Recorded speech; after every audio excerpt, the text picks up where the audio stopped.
will not be joining us this evening. Medical. Oh, yeah. Serious? I am serious, No. but I don't believe so. It's just more on, I think. I don't do anything until you say Recording green in light alpha. progress. Green light alpha.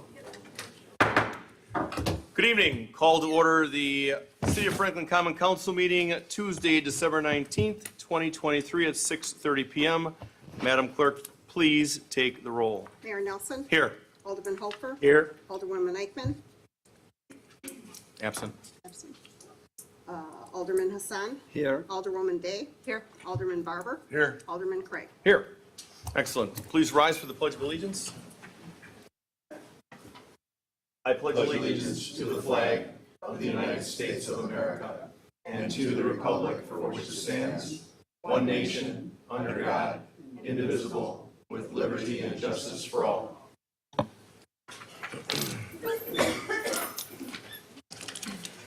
Item B, citizen comment period. Any citizen wishing to speak, please approach the podium. State your name and address for the record. Reminder to keep it to 3 minutes, 3 minutes sharp. We've got a very long agenda in respect for everybody's time. Thank you. Alderwoman Wilhelm, welcome.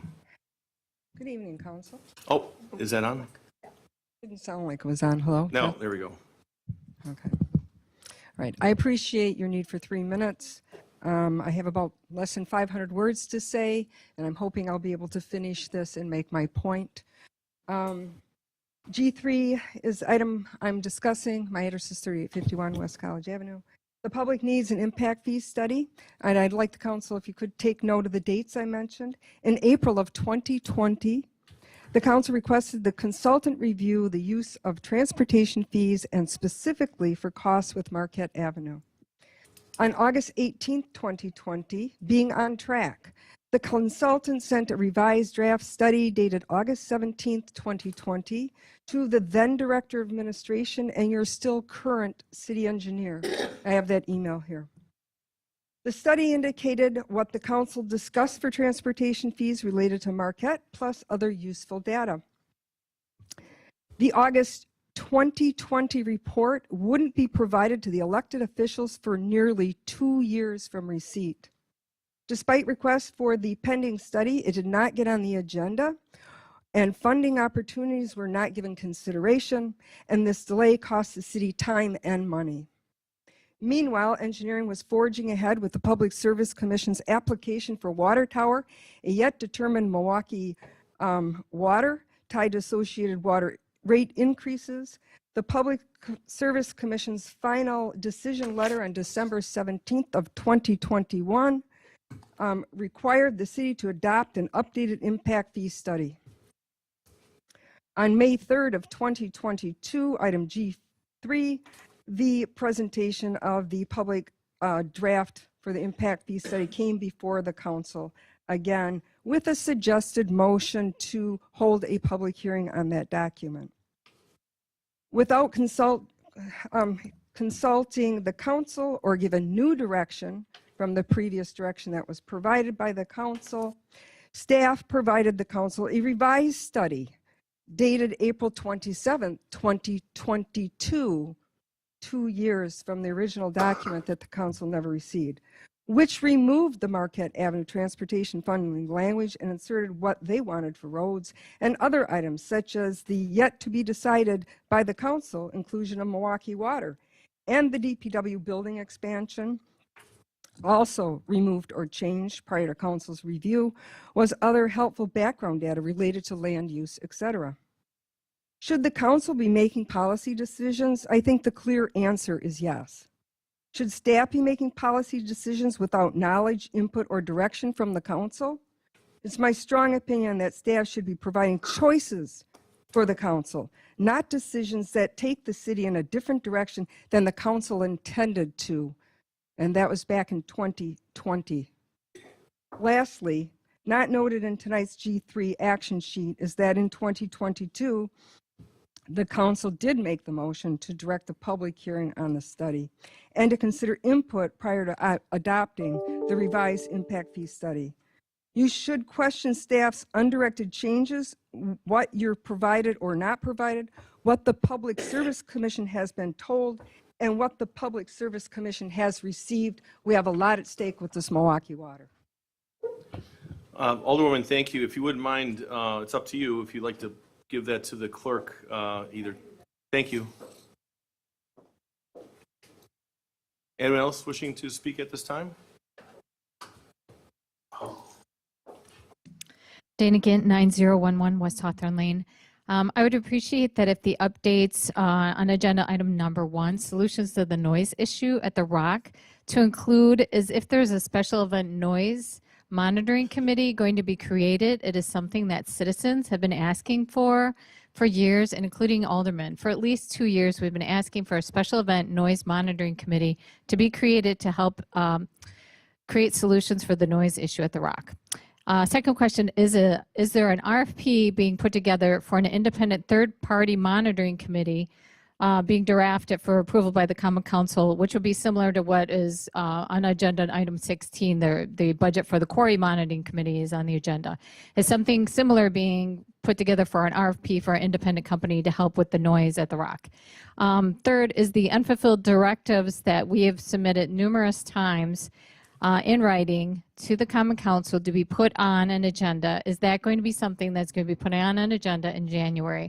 Citizens, I think there's 24 of us submitted a letter to be put on an agenda, and we were ignored again. It's getting very frustrating. We're trying to get the noise mitigated at this location. Fourth thing is that there's a permit license specialist being created, and how is that, I'm a little concerned as how is the determination of whether an event needs a special event being determined. There are numerous events that are not receiving permits that should. So that's very concerning to me. I don't know what the process is, but there's obviously some sort of disconnect that some events are getting permits and some are not. There's a document out there that says district special uses, it's PDD 37, says special uses, entertainment, outdoor and indoor music. I'm aware of dozens of events at the PDD 37 that are not getting permits as required. And I will read this paragraph again because this is part of the source of the problem is the 2020 December 1st, 2020 study. It should be noted that the sound limit of 79 decibels is significantly higher than that permitted in all other residential districts, which is 50 decibels during the day and 45 at night. As section UDO 15.3107 standards are understood to apply to the receiving district as well as the originating district. That means that technically speaking, a violation of the sound standard of this district is more significant and material than one originating in the PDD 37. I'd appreciate it if that was finally starting to be complied with. The planning department does not seem like it's following what was discussed in October, that it be 50 decibels at the property line. Thank you for your time. Thank you, Ms. Gidd. Anybody else wishing to speak at this time? Seeing no one. Oh, Chuck, aren't you going to be your own item? Yeah, your own item. Citizen comment period is now closed. Moving on to item C, approval of the minutes, regular common council meeting of December 5th, 2023. So move. We have a first, Second. and Mr. Hopefer is a second. Any further discussion? Seeing none, all those in favor? Aye. Any opposed? Ayes have it, motion carries. There are no hearings. Going into item E is an Edward organizational business. I made the following appointments to council. If there's no call for separate action, if there's a motion for all 6. So move for all 6. Second. Any further discussion? Gotcha. Alderman Hofer. Aye. Alderman Hassan. Aye. Alderwoman Day. Aye. Alderman Barber. Aye. Alderman Craig. Aye. 5 ayes, no noes, 1 absent. Motion carries. No letters and petitions. Going right into G1. Madam Director of Administration, if you'd like to start this. Yeah, and I'd also like to ask regular our principal planner to help out well and help field it. It's a Orange. Thank you. Appreciate it. So We have met as a group regarding our ordinances and how they apply to the sound issues in PDD 37 as well as our city. And we've had one meeting, so we're in the infancy stages of kicking that off and making sure that we are creating a document that provides clear directions for staff and residents, pretty much for anybody to be able to pick it up and look and determine what it constitutes a violation and what happens after that point. In addition, we have requested of our consultant, Helsa Levine, who is doing our UDO rewrite, to provide to us a proposal on basically looking into our noise issues and developing a tried and true plan. Is that pretty accurate? Okay. Yes, but I will like to note that the revision of the noise standards of the Unified Development Ordinance that will apply citywide, I will not apply to approve PDDs because the UDO is not altering development standards that had already been approved, like this example of the Rock that has standards in the PDD. So it's not changing those standards, but it will apply citywide to avoid future issues like this in other areas of the city. Yes, please. Just with Hold regard on. to all existing standards, including in planned development districts, if there's an issue with that, work towards an amendment on that as potential course of action. Correct. An amendment is specific to that PDD. Right, yes. So the rewrite of the UDO will not necessarily address any PDD particularly because they're their own district, they have their own ordinances. However, amendments can be made to address those issues. Isn't that? Counselor again? Isn't that what you said? Overall, I think that's overbroad. Right. General code generally does apply to planned development districts also. Right. So, With The their work own process. details. Right, yes. Regularly still the floor, if you've got anything else to add on that? No, just the staff is waiting on directions on a revised memo that indicates the policy for enforcement of noise complaints. At this time, we're just following the existing process. Correct. Thank you. And just to close on this part of it, this is just the beginning of where we need to get to go. And we all know where we need to get on this. It's about reasonableness, being able to coexist, following the rules of having a successful business and having a safe and quiet neighborhood. And we're gonna get to it. It's gonna get solved. We have to solve it. This is not going away. We're hyper aware of it. It's just that it's just not that simple. So, and I'll might as well just share my example, which I was gonna wait and wow you next meeting in January with. But we bought that decibel reader, and prior to Enchant opening up, I went on Hawthorne by the Knowles residence in the street, 10 a.m., noon, and 2 p.m. And that reader on the roadway, not on their property, but on the line, is low to mid 50s. Me just standing there with nothing going on. So this is something that's not an easy fix. That's why I try to tell people when they're like, well, why can't you guys fix that noise issue? Well, it's not that easy, because now what? When you're at 50 at the lot line, great. But I'm standing on a roadway right at the Knowles door, not on their property, but on the roadway. And to be clear, and it's low to mid 50s. So somehow we have to work on this, and it's a work, but it's going to be something that's going to get resolved, because the neighbors need to have peace and the business needs to succeed. So that's where we are. Thank you. Laura Nelson, you're the second part of this. Could you please give an update on Engage? Excuse me, from Enchant. Sure. Too many hats, right? Couple hats. Yeah.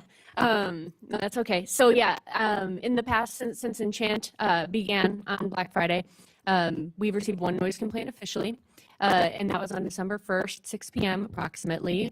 Dale Kerner fielded a call from a resident. He texted me, and I immediately texted the staff on duty. By 6:18, the volume was turned down. And then I also had the staff walk the perimeter at that point in time to make sure that there was no notable noise. Dale said that that was extremely sufficient, and he was satisfied. So that was a good thing. For clarification, I just want to make sure that in the initial meeting, we had discussed having a number given out, and considering my position change and the other hats that I've decided to take on, the way I handled that, and I'm going to correct it right now, the way I handled that was contacting Dale Kerner as a representative of the neighborhood group, but I'll just publicly say that my phone number is 262-994-2849.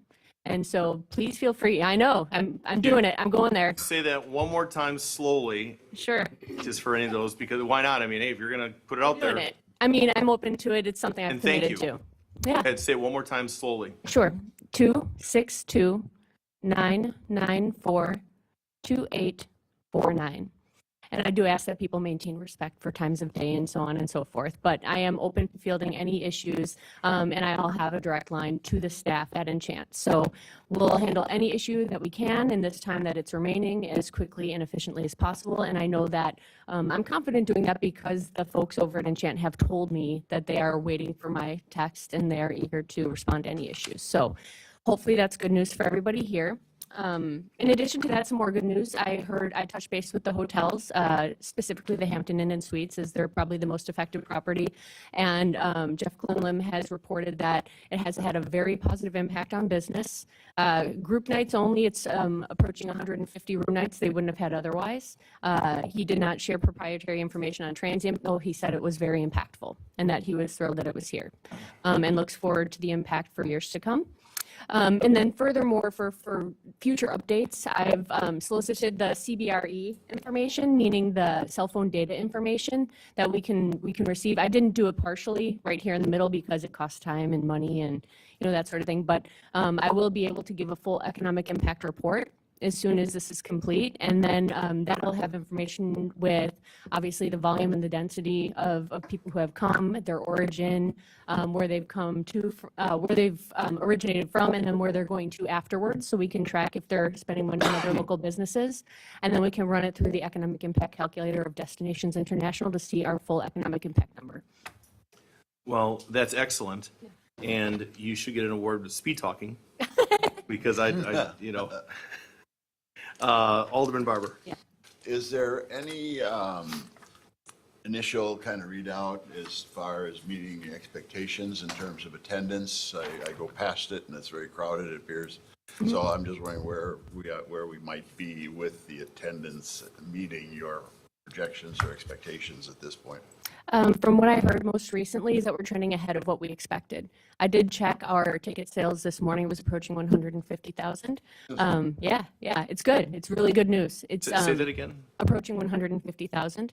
So, and I can give regular updates. I've been given the permission to do that. So anytime anybody's interested in hearing how it's going, I know we're ahead of pace, and so that's where we are right now. The weather's cooperated, so that's. Thank goodness.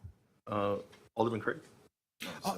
I'm sorry? I still have the floor. Oh, I'm sorry. I thought you yielded. Not necessarily with Enchant, but with the Rock Report. My concern is twofold. One of them, I think we're addressing with trying to come up with a noise plan or noise limits. But I'm also concerned about the monitoring aspect of this and making sure that the residents understand how we're monitoring it and how that's meeting their needs. So that would be the other piece to my concern, having both sides of that and incorporating that as we move forward. So I'll again mention that's something that I would be looking in the final analysis. Okay, great. Thank you. To that point, when our IT director, James Metelsky, was here, he kind of spoke about what that program would look like. And we are in the process of obtaining approval from the developer. So that way we can move forward with that and at least have that data accessible to all on the cloud and go back for quite a bit and be able to have that analysis that I think everybody is hoping to see. I'd be looking for that as a double side. Absolutely. Alderman Craig. Thank you for coming. Just a handful of things and, just looking at the bigger picture as far as everything that's going on with Enchant. So far, very positive. I don't think that there's been a lot of people that said like, do not ever bring this to my neighborhood ever again. In fact, rather the opposite, where very, very many people have been saying that this is the sort of programming that is welcome, it is very non-invasive, and it has been very positive. So thanks for that. But looking again at the big picture, has there been any sort of issues with medical or things like that? We talked initially about like where, hey, I can ice skate and it results in someone, falling, breaking something or having a severe sprain or something like that. Has there been a need for medical services at all throughout the programming thus far? To my knowledge, nothing significant. I can supply an incident report. I'll request and supply one of those and get it over to clerk. I'm just, like I said, kind of the headline sort of thing as far as that sort of goes. But if it has not been a marketable sort of thing, that's perfect. And we don't need to like get into like, oh, someone spilled hot chocolate on themselves and, they had an owie. Not really necessary. I was more concerned about something more significant in that regard. Sure. And then the second thing that I had a question about is, has there been any sort of, heartburn regarding like the traffic? Because as Alderman Barber said, that anytime going past it looks to be kind of at capacity most nights, and just want to make sure that all aspects of that are, kind of take into account where everyone from Enchant said, very agile, being able to change up the programming and being able to alter the amounts of patrons at the different times. Has that been something that has been like, hey, we need to kind of dial back at the 8 o'clock hour or anything like that? So I know that they have been nimble with regard to keeping an eye on ticket sales and understanding their capacity and flow. So I know that the things that that they had promised when Jay was here and talking about the back end of the system, so to speak, and how they'll monitor how well they've done in the past, how nimble they can be in the future. I know that they have made adjustments where they turn on and off ticket pricing and parking pricing to adjust for that. So I think they have it dialed in, although my number stands if anybody in the neighborhood finds it to be a nuisance or finds it to get out of control. We're just entering the really, really busy time, right? So all of the other time right up until about the 15th, I'd say, has been kind of like practice. And now we're wide open, right? So, and I think that they've really been kind of studying what they're capable of and what the flow is like. But if they ever enter into a scenario where I think they feel it's out of hand, by they, I mean like the back end, like Jay and the ticket sales individuals, I know that they're smart enough to turn it on and off. But if it ever does become a problem, I'm happy to be a go-between. Fantastic. And then my last question would be for Director of Administration. You mentioned about how this was the first meeting that you had regarding the issues. Do you have a hopeful or at least a projected timeline of completion? So that way that as far as, or at least building an infrastructure or framework of what things would look like. Because, it's like today where Enchant has been, like I said, very positive and very low impact for the neighborhoods. I would be remiss if we didn't say, hey, the milkman season will be coming, that like the clock continues to march on. And is that something that we could be hopeful for by first pitch, or is that something where? Yeah, absolutely. What is that, like? It's in May. May? Absolutely. I mean, for sure, we're just trying to get things rolling on because we're going to have neighborhood inclusion. There's going to be a whole thing with this. It's just trying to organize the baseline. And that's Right. what we're just doing right now. Well, and you can imagine at the end of the year, as we approach the holidays and the year-end reporting and that sort of thing, we're trying to include a well-rounded group of staff as well as the city attorney and make sure that we are really crossing all the T's and dotting all the I's. Fantastic. Thank you. To answer, before we go to Mr. Hofer, Assistant Chief Jim Mayer, did you have anything to touch on the medical calls, if that's still working? Still working. Yes, sir. So on the peak attendance for the event, which seems to be mainly on the weekends, we've averaged about one emergency medical services call to the event per event day. We are working very closely with the private EMS providers that were hired by the event, who provide first response and first aid in the facility. Anything that they have to, any patient that they have to send off-site that needs to go to the hospital is when we get called. And I'd say right now we're at about 6 to 8 calls for the entire event run. So it has, we've noticed a little bit of activity, which we expected, but it hasn't been anything that's been overwhelming. Thank you for your update. Thank you. Alderman Hofer. Thank you. With regards to the one sound situation that you had, I'm assuming that when they did the sound check, they said this is the level we're going to go with. Did somebody just miss that mark one day, or was it weather related, low clouds, wind, or anything like that? I can't really speak to that. I'm not sure. I know that it was, my understanding is that they were operating at the normal, what they believed would be the normal sound level. You know, it's not like they turned it up that day or anything like that. So I don't know if it had to do with the wind or, you know, it could have been a lot of factors, or maybe it was somebody touched a knob. I have no idea what it was. But yeah, response wise is what I can control. So yeah. Thank you. And thank you for that. See, Just 1 minute. there'd have to be somebody up here that would approve the suspension, and I have no problem with it. Request to suspend the rules. We have a first, we have a second on this? I'll second. A first and a second, all those in favor? Aye. Any opposed? Thank you. Dana Gint, 9011 West Hawthorne Lane. I just want to address that there has actually been 3 additional noise complaints, December 7th, 8th, and 9th. And there's also been complaints about parking. I believe those are also the same date, 7th, 8th, and 9th. So I don't know if that's been brought to your attention. I know people have contacted me and they said they've contacted the city or filed online complaints and things like that. I know I filed a question on for December 7th. And so that's not quite accurate what you're saying. But so there was some parking issues, and it's not just in Hawthorne, it's in Greendale also. So I got calls. I just wanted to bring that to your attention. And as far as the noise goes, this property is a nuisance and it violates nuisance 178, which applies to all properties. It doesn't matter if it's a PDD or not. So that needs to be addressed. Thank you. Thank you, Ms. Kidd. Motion to go back to regular? So moved. Second. All's in favor? Aye. Motion carries. We're back. Maybe I misspoke. I received one noise complaint. Thank So, All right, see nothing further. Thank you very much for the update. Thank you, Regulo. may I say one more thing? Oh, absolutely. I apologize. It just dawned on me. I do prefer text, just to let everybody know, because, you know, nobody likes to answer unknown numbers. So if possible, text first. If you would like a phone call, please, in the text, let me know that you'd like a phone call, and I'd be Sure. happy to address. And if you don't text, please feel free to call, and I'll do my best to reply that way. Thank you. During normal business hours, is that fair?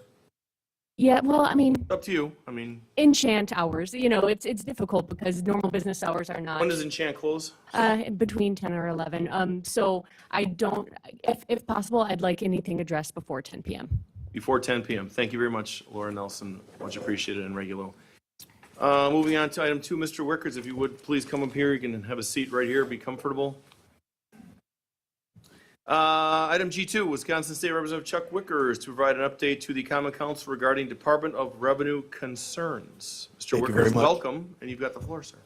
Thank you, Mayor and council members and staff. There's a lot going on in the discussions with the DOR. We're having ongoing meetings with the deputy secretary and her staff.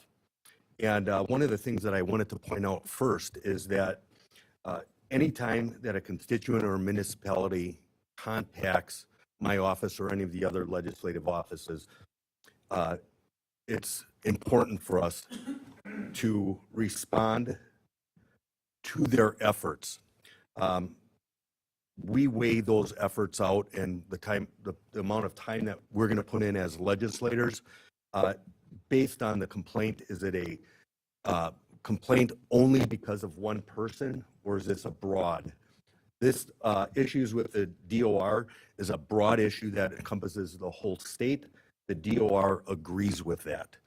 They have sent me emails, so I'm only responding to the emails, not the ongoing conversations that they've sent to me.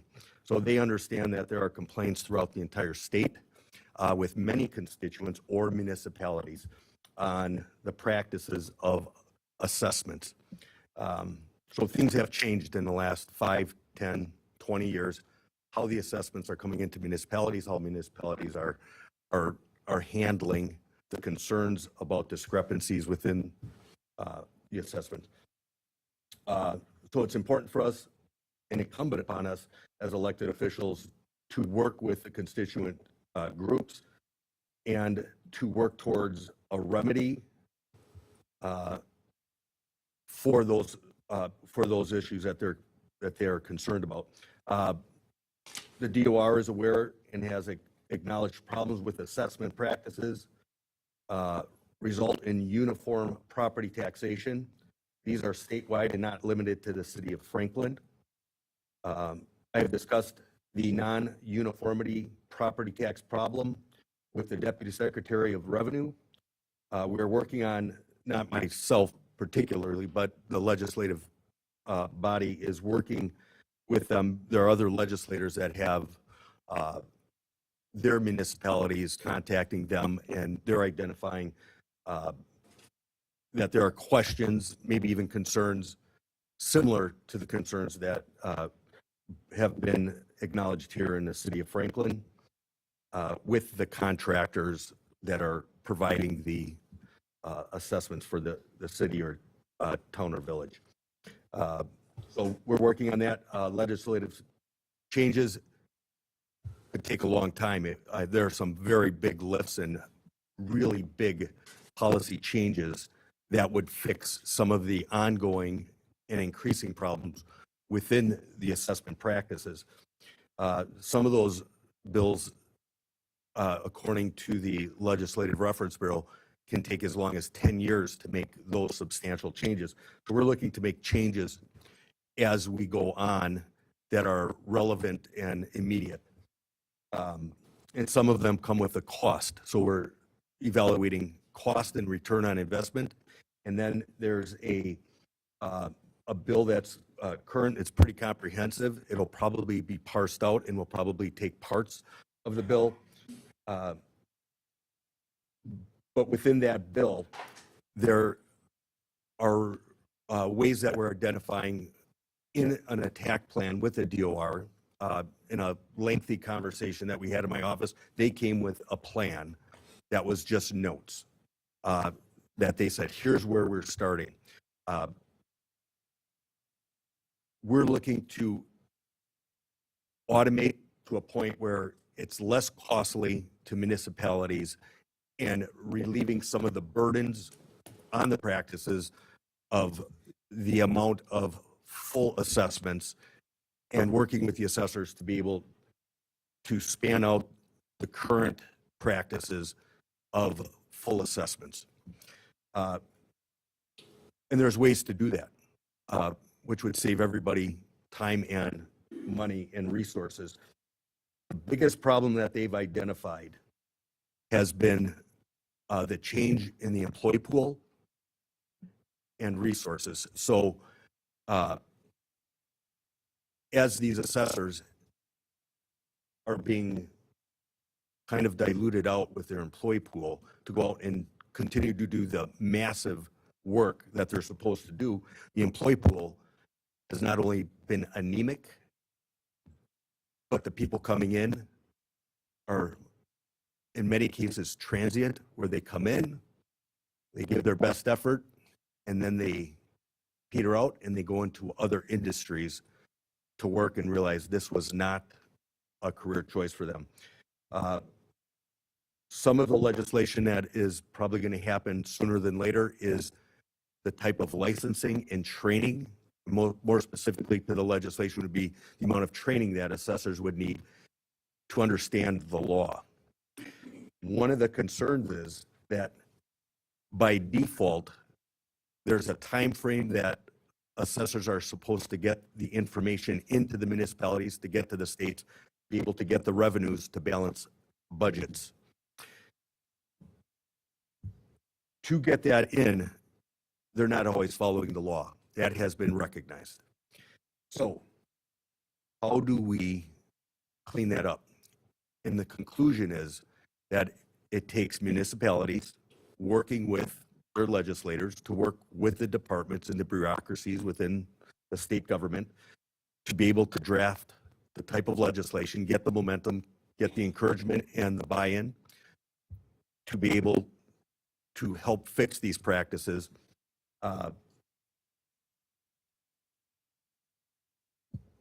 And understanding the market concerns with the employee pool and the lack of quality within the employee pool in many cases. So working together on those issues is critical. When they're within municipalities, there can be divisions and differences on what is the first step to take to fix those things that are not compliant with the law. And we have the chapters or the statutes that we've identified that are the ones that are being the most in question. And those are where the legislation is focusing on. So the focus of the legislation is currently being drafted. There's a lot of discussion. And by meeting with municipalities, the constituents that have the concerns, there's constituents throughout the state that work with or for assessment contractors that have significant institutional knowledge that are very helpful.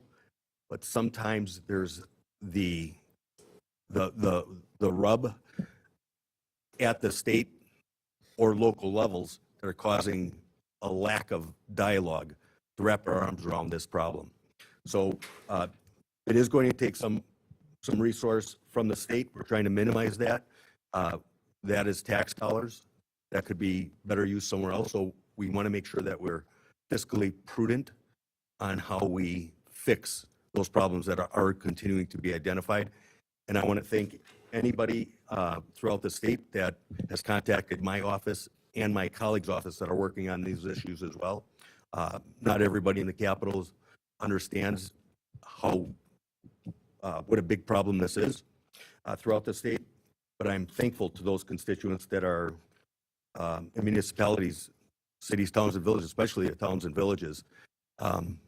There is quite a burden for those people that lack tax dollars coming into their municipalities to balance their budgets, and how hard they're working to address this and give their ideas on how to fix the problem. So that's what I have, confirming there is a problem. Thank you, Representative Wickers. Open the floor up to questions. Ms. Roper? So from what I understand you're saying, this is more or less of a systemic or industry-wide issues that you're concerned with? I would characterize it that way, yes. And I believe that you said there was nothing specific or particular to the city of Franklin or how we've done things, that the same instances occur in other municipalities as well. Is that correct? I didn't say that. That would be up to you guys working with yourselves In our No, assessment. and what I'm saying. the assessor and the DOR. What I did say is that this is not exclusive to Franklin. This is a statewide issue. But I didn't say that your issues are. So the DOR didn't send the city, as far as I'm aware, Your issues could be unique. any letter that says you are in default because of this. I saw a letter that came in June, and it said there were some things that needed to be fixed, and nothing that was worthy of any write-up or anything like that, other than these corrective actions. So I'm assuming that stuff is happening with other municipalities that are doing the same thing. I'd have to see the letter. I don't mean to what is happening in Franklin could be unique based on the contract and the relationship that you had with your contractor. That's up to you guys to decide. I can be made aware of it, but I'm not the judge or jury. I'm a legislative office that's working to fix those issues that are happening that may be parallel in other municipalities to what's happening or may have happened in Franklin or Greendale or Muskego, because those are my 3 districts. I was just trying to get a handle on the specifics of some of the issues when you said that they're industry-wide or throughout other areas as well. And I have talked with the city of Franklin, and we've brought up some of the nuances to the DOR as examples of things that may be going wrong. And they sometimes, and I'm paraphrasing now because I can't tell you specifically what they said in conversation in a meeting, but in email, that's all I wanted to stick to. But I can say generally, if we've brought up concerns that the city of Franklin has had in past practices or current practices, that they would nod their head that, yes, that happens in other municipalities, or it has happened in other municipalities. So it could be the same or parallel. Well, as always, I appreciate your time and enjoy delving down these issues. Thank you. Yeah, it's a big one. No, it's huge. Anyone else on the council wish to say anything? Mr. Wickers, thank you very much for taking the time to come here. And I know we've been reaching out to your office with things, and we'll continue to do so as we have our issues that we are bringing to the forefront. And the more every municipality does it, the faster we can come to conclusions. So I appreciate your efforts. All right, sir. Have a good evening. guys. Thank you. Merry Christmas, everyone. Merry Christmas, Mr. Wickers. Item G3, presentation of a draft public facilities needs assessment and impact fee study for sanitary sewer system facilities and water system facilities, setting impact fees for same, and directing a public hearing to be held for public comment on the needs assessment and impact fees ordinance amendment. Good evening, sir. Good evening. Thanks so much for having me here. I'm excited to be with you again. I'm an economic consultant with R&M, and for Franklin, I handled the most recent impact fee study updates and done a little bit of financial analysis regarding the Will you water state your utility name for them? as well. Ed Maxwell. Thank you, Ed. Yeah. I see I have a full agenda, but I would like to hit some important points on impact fees in general, and then we'll get into the specifics on Franklin. And feel free to ask questions as I'm going along.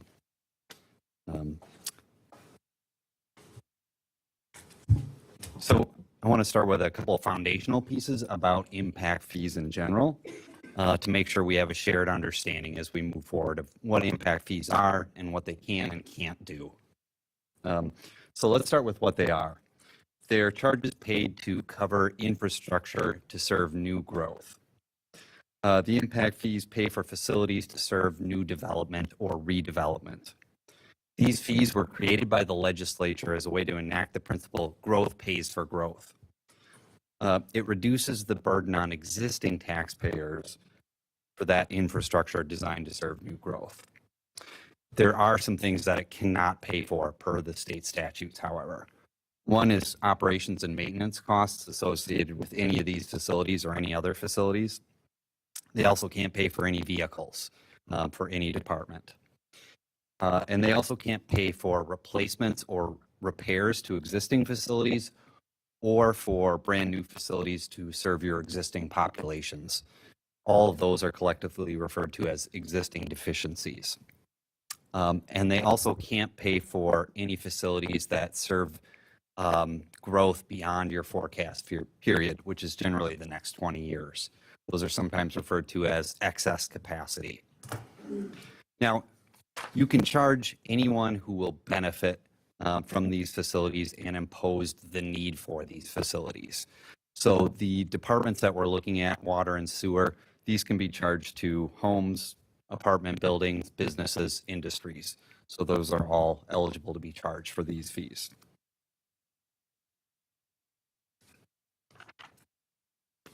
The state statutes spell out what you have to include in the public needs assessment in order to charge impact fees. The first thing is you have to define what the service area is. Generally speaking, that's the whole city, except for the sewer fees. Those are focused on the southwest where the greatest need is. And the forecast, that determines how much growth you'll have. That includes population as well as additions of industry and businesses. The facilities inventory, that really shows what you have to meet the existing population's needs. And then the service standards are a key part of this. They indicate how big the facilities need to be to service your current population as well as your future population. A super simple made-up example for parks. Let's say your standard is you need 1 acre per every 100 residents. That's your standard. So if Franklin had 1,000 residents, by that standard, it should have 10 acres of parks. That's a simple example, but it applies to all departments. And the last piece is identifying future projects needed to serve new growth, as well as those costs associated for those projects. Ultimately, I take numbers associated with all those, put them in a spreadsheet. How they interact determines how the fee comes out. We also need to take a look at housing affordability as well. What is the impact to housing affordability based on the proposed impact fees? That's in the study as well. The study is also a way to explain to developers what they're paying for. The statutes require you to provide explanations now to developers, and you can provide a copy of the study, the most recently approved study, to satisfy that requirement. Next steps really are to make this study available to the public, issue a Class 1 notice that you'll hold a public hearing, and then listen to public feedback and decide whether you want to approve these fees as they are, or make modifications based on public feedback.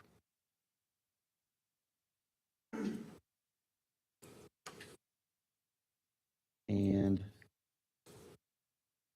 just to step back to provide a real simple high-level explanation of how the fee is calculated. The fee itself ultimately is just a division problem. You're taking the costs that are required to serve new growth, and you put those on the top, and you divide it by your growth, or how many homes and businesses and industries you're forecasting. And then you come up with one number to charge those customers. So for instance, a simple example for parks, let's say you've got $1 million worth of costs to service new growth. You've got 500 new homes in the forecast. Take $1 million divided by 500 and you get $2,000 per home. So that's a very simple high-level example. Just bouncing back to the requirements, staff has, per the state statutes, has to report out each year on what are the fees that have been collected and then how much has been spent for each department. They also need to be tracked separately, each department that collects impact fees. And then the state statutes require you to refund the impact fees if they are not used within a certain amount of time. For most departments, that's 8 years. For sewer, for some reason, they get 10 years to spend the money. And they don't have to apply for a refund if the municipality hasn't spent that money in that amount of time. The refund should happen automatically. And the last one isn't really a requirement, but a strong recommendation is to look at your impact fees every few years because forecasts do change, project costs change, and when those happen, you can end up over collecting or under collecting, and neither one of those is good. So you want to refresh your impact fees periodically. All right, so quick history on Franklin and impact fees. So Franklin had the foresight to put these in place all the way back in 2002, which is fantastic because for that amount of time, you've been collecting fees to lower the burden on existing taxpayers and fund infrastructure to service new growth that whole time. It also has kept your borrowing costs down because you've been able to pay more quickly for the projects that are going in place. And it also helps you plan for that new growth. And so in 2002, most areas that are eligible for impact fees were put into place in Franklin. And then 2004, there was an amendment for project updates for police and fire. And then in 2012, there was a good look taken at sanitary sewer fees in the Southwest, and those were implemented in 2013 to fund the new growth that was happening there. Then in 2013 and 2015, there were updates for parks as well. Then in 2020, I was involved in this update. Most of the existing fees were updated to reflect new costs and an updated forecast. And as Alder Wilhelm noted, I was here in 2022 and I proposed new sewer and water fees as well as transportation and fire. I got quite a few questions about the sewer fees and the projects that were involved there. So we took a look, more closer look at those fees. Mr. Morrow and also an engineer at my firm, Andy Peterson, did a deep dive, made some updates. Those are detailed in the study. And then we decided to focus on water and sewer for this presentation because there's quite a bit of urgency around those, especially the water. The Public Service Commission did tell Franklin in its last construction authorization, you really do need to update these impact fees to make them more current, and we expect to see that by your next water rate case. So hence the urgency and focus on those two in particular. I'll just hit the highlights for water and sewer, and then if you have questions, we can do a deeper dive. It was based on the forecast for Franklin, adjusted slightly downward from the Department of Administration's forecast. I talked with planning here at the city and adjusted it downward by about 25% based on conversations there. But the forecast does include growth of about 0.75% per year. So still pretty healthy growth rate. For the water impact fees in particular, these proposed fees are based on water meter size, which is a standard practice in the industry. And in order to do that, we need to forecast the growth in new customers by meter size. And so for the first two columns there, the single family and multifamily residential, those are based on that population forecast I just showed you. And then for the next two columns, commercial and industrial, those are based on recent growth rates in both of those categories from the PSC annual reports. And you can see there's a fair amount of growth forecast for the next 20 years. We're looking at approximately 2,600 new water customers. And let's take a look next at what are the projects required to serve those new customers. So on the left-hand side, you can see the projects. And these are the projects that are likely or certain to go forward and the ones required to serve new growth. So we've got 3 storage tanks, oversizing for water mains, and then the building expansion, which happened a few years ago, but part of it was for new growth. So that's included as well. And then next to it is the full cost of the project. And then to the right of that is the new growth share. And that's basically the proportion of the project that is going to serve new development or redevelopment. And then from there, it's the cost that's allocated to new growth, which is basically full cost times the new growth share. And that's how you get the numbers in the far right. And it totals up to $15.9 million. And that total, the fee that's being proposed is going to be charged based on equivalent meters. And using equivalent meters is basically a way to charge the larger meter customers more because they place more demand on the system. And this is a switch away from charging based on estimated water use per customer. We're proposing that because it's simpler, easier to understand and explain to customers, and easier to administer. And it also matches how the sewer utility fees are currently being charged as well. So the fees themselves, the top, you can see that 15.9 million that comes from the previous slide. From there, we deduct the existing water fund balance for impact fees, which is about 5.5 million. And then we have the net costs eligible to be charged, which is about 10.4 million. Below that is the number of equivalent meters, about 3,300. So we take the 10.4 million, divide that by the 3,300, and we get that number fee per equivalent meter of about 3,200. In comparison to what's currently being charged, that's a decrease of about 5%.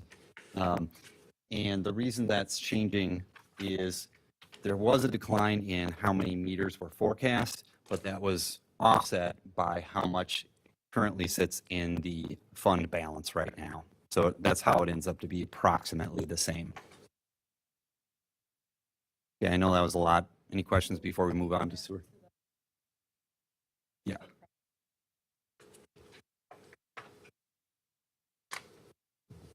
Oops.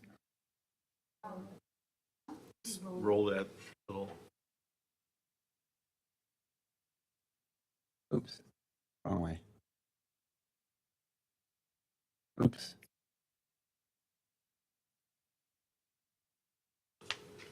This one.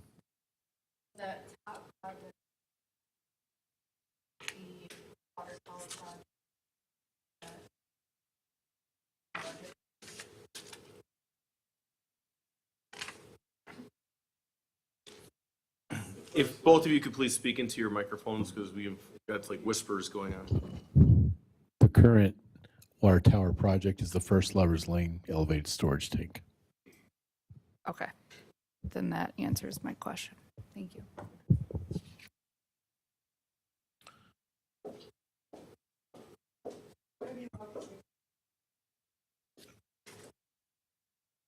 Is the motion to suspend the rules? I'll make the motion. Second. We got a first and second. All those in favor? This one right here. Aye. Any opposed? Ayes have it. Rules are suspended. Alderwoman, you have the floor. I just want to say hi to Ed and thank him for his work. He does a great job. Regarding this impact fee, you have the Putes Road, the Lover's Lane. If you looked at the water projection tanks and the plans for the city was originally supposed to have the Putes Road elevated tank. That property was purchased to have a second tank on it. And that property was purchased for a second tank because the development was meant to go south before it went west. Your comprehensive master plan has the Lover's Lane storage tanks and all that is supposed to be your last areas of development. The council should be deciding, can you produce or support this fast growth if you're going to do? You've already jumped to moving past the Putes, which was supposed to be Plan A, to this plan where you're doing the southwest portion of the city that isn't sewered yet. And then you've got an added $8 million for another tank that should have been the first direction going south. So you've got some decisions to make on if you can support that kind of growth of those projects and the cost for this residents. Thank you. Thank you. Motion to go back in the regular order. So moved. Second. First and second. All those in favor? Aye. Any opposed? We are back on regular order. Oh, yeah. Go ahead. The western zone does also include the area of 76th and Rawson. So we'll be talking about some large developments there, the Rock development. Of course, all the southwest subdivisions that are going in, those are all in the western zone. That's why it's critical to get the Lover's Lane Tower up now. Thank you. All right, shifting gears to sewer next. This is just a condensed view of what's in the study.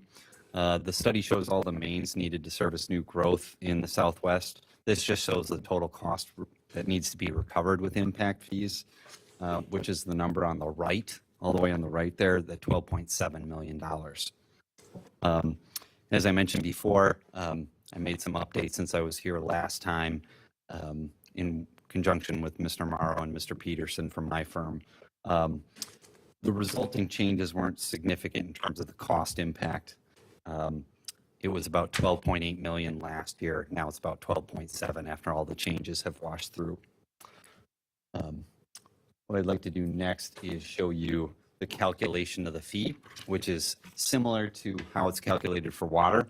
We start with the total costs, which is 12.7 million, less the existing fund balance, which is about $500,000, and we get to 12.1 million.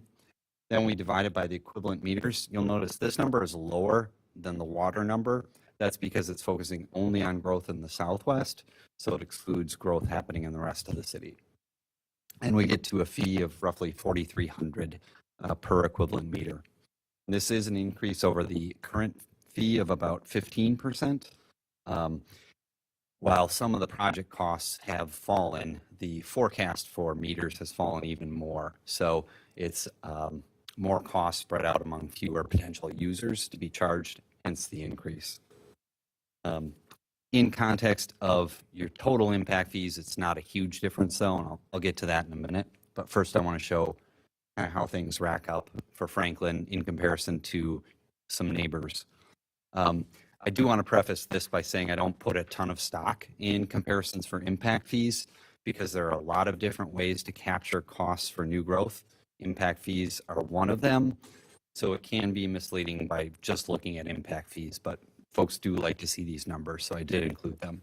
So your current fees are on the top left there. The total is about $11,900. The proposed fees is about $12,300, so an increase of roughly $400 here. And I'm assuming this is looking at a new home that is going in the southwest, so it does include the sanitary sewer fees.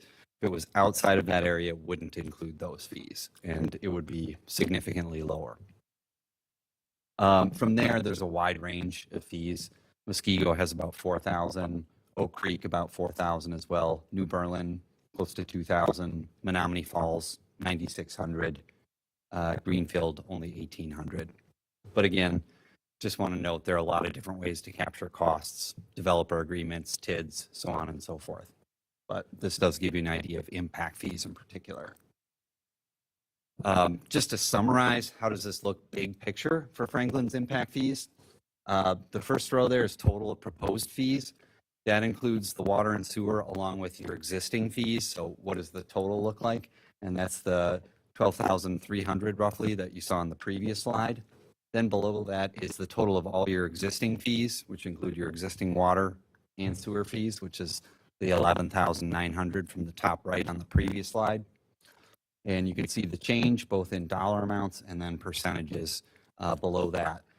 One thing I want to point out in the two right columns, commercial and industrial units, this is just a snapshot. There are many different combinations you could have for fees for those two in particular, because they have different meter sizes and they also have different building sizes. So this represents sort of probably a worst case scenario for those. They had a larger building, it would be a smaller percentage change. Then one other thing to mention that is being proposed here. A few years ago, the council approved a fee reduction for qualifying low-income houses. The statutes do allow for that. And the reduction was this. It was if a new home cost 40% or less of the last year's average home cost, the fees on that home would be 40%. I'm recommending that you change that because it takes a very long time to gather that data and then calculate the average home costs. And then determining the cost of a new home can be tricky in terms of what's included and what's excluded and can be contentious. What I'm proposing is a little bit more straightforward and easier to administer and probably easier to explain to folks. And the idea is 2 tiers for discounts. If a home is 50% or less of the average size of a new home being constructed, then the fees would be 50%. And if it's between 50 and 75% of the average square footage, then it would pay 75% of the current fee. That's just something to consider. You don't have to decide that tonight. You can decide that after the public hearing in a month. And so what I'm recommending that the council do is publish a Class 1 notice, make the study available to the public, then hold a public hearing to gather their input on January 16th, listen to that feedback, and then decide, do you want to pass these fees as they're proposed or make modifications based on the feedback you're hearing? So that's ultimately my recommendation. Any questions? Thank you. I'll open it up to the council at this point. I'll go last. Anybody wishing to, any comments at this time? Okay, seeing none. So one of the things that you talked about, and I'll be very brief because we've got, only like 34 things more left to go. We should be up by 2. So you bring up that interesting point about the restructuring of that fee for the low-income housing part. Just off the top of your head, do you know what type of percentage of houses in our city that would affect?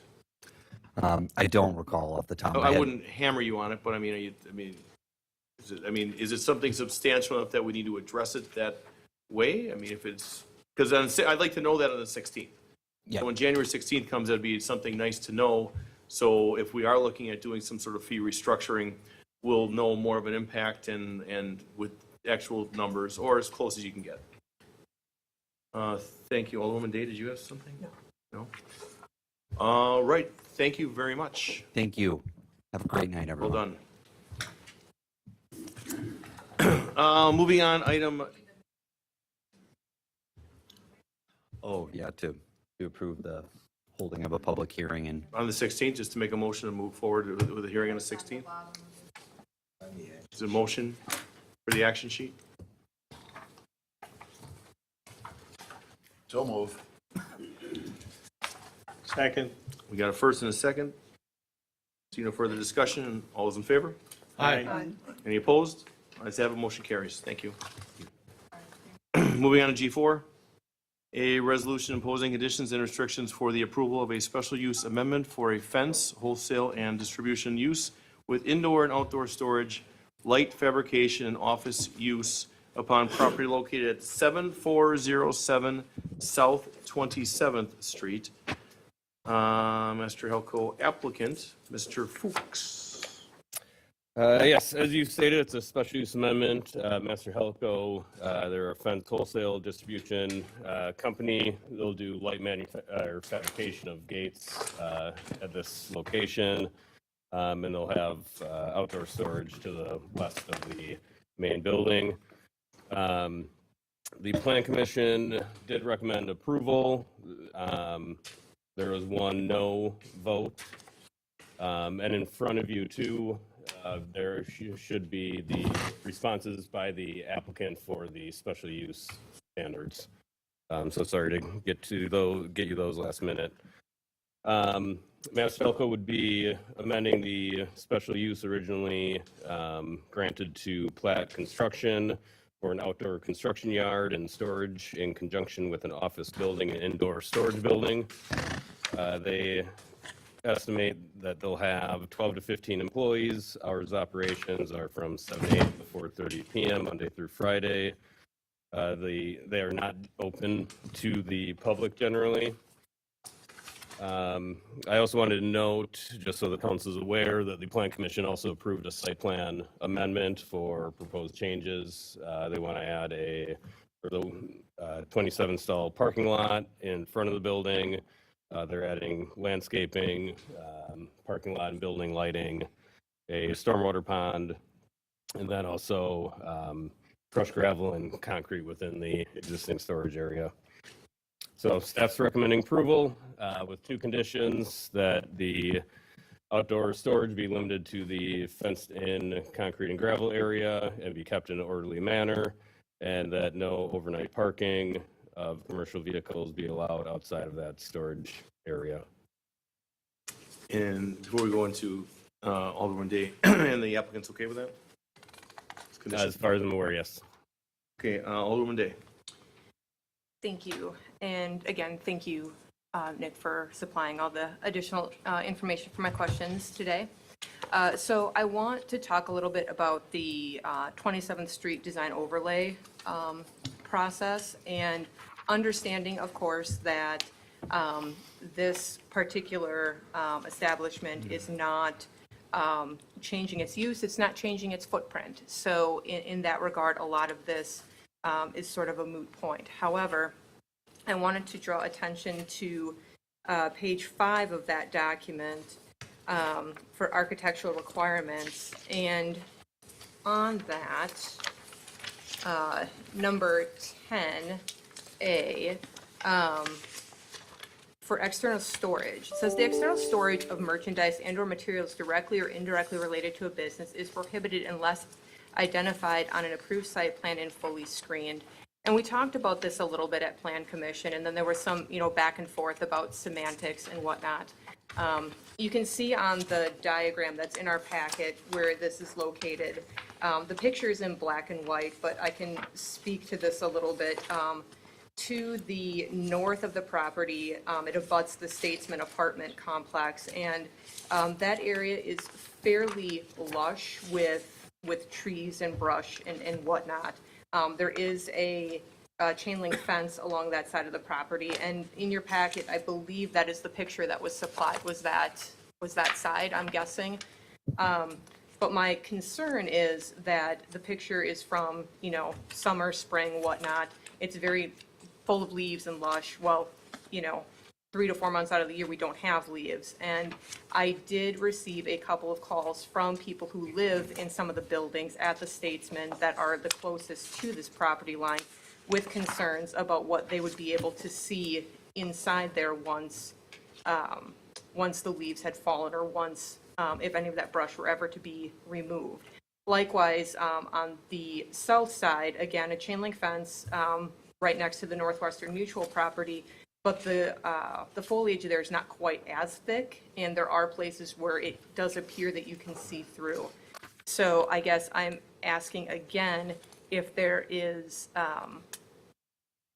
a way to include a requirement in the special use to have slats or something put through the chain link fence to then prohibit or to prevent the neighbors from being able to see in during the times when the foliage is not quite as full, based on the overlay plan that we have in front, that I have in front of me. Any response on that, sir? Considering the request, they having outdoor storage, if I believe the council wished to require slats or additional screening with this use, that'd be appropriate. Mr. City Attorney? Folks, wasn't that discussed at the plan commission? As part of the site plan amendment as well, yes. And what was the discussion there? I believe it came down to, and judging by the plan commission vote, and what I recall is that they determined the screening was sufficient. Vegetation. Like 20. Was there any comments from the applicant with regard to that subject? I believe they did comment on that. I can't tell you exactly what was said. If I may, I can tell you that I had a conversation with the applicant, and they not only said that there is quite a bit of screening brought on by all of the trees, but they were also adding to the property versus taking away from anything. You know, they're adding more value. Mr. City Engineer, could you say back what you said before about, said something about? I believe there was a conversation about being, I want to say like 20 feet of vegetation around the outside of the fence, between the fence and the property line, I believe was the discussion. 25. So it's 25 feet roughly? All the way around? Is it totally encompassing, as in the Alderwoman said all the way around? I just want to make sure that everybody's on the same page here. So Alderwoman, do you have a motion for this, or do you want an amended motion, or would you like? If I were to make a motion, it would be to include a requirement that the fencing have additional barrier put to it, whether that's, you know, a slat through the chain link fence or some other applicable material. On how much of the fence? I mean, I'm sure there's, you know, you're talking the entire property, or just one area of it, or what are we looking at?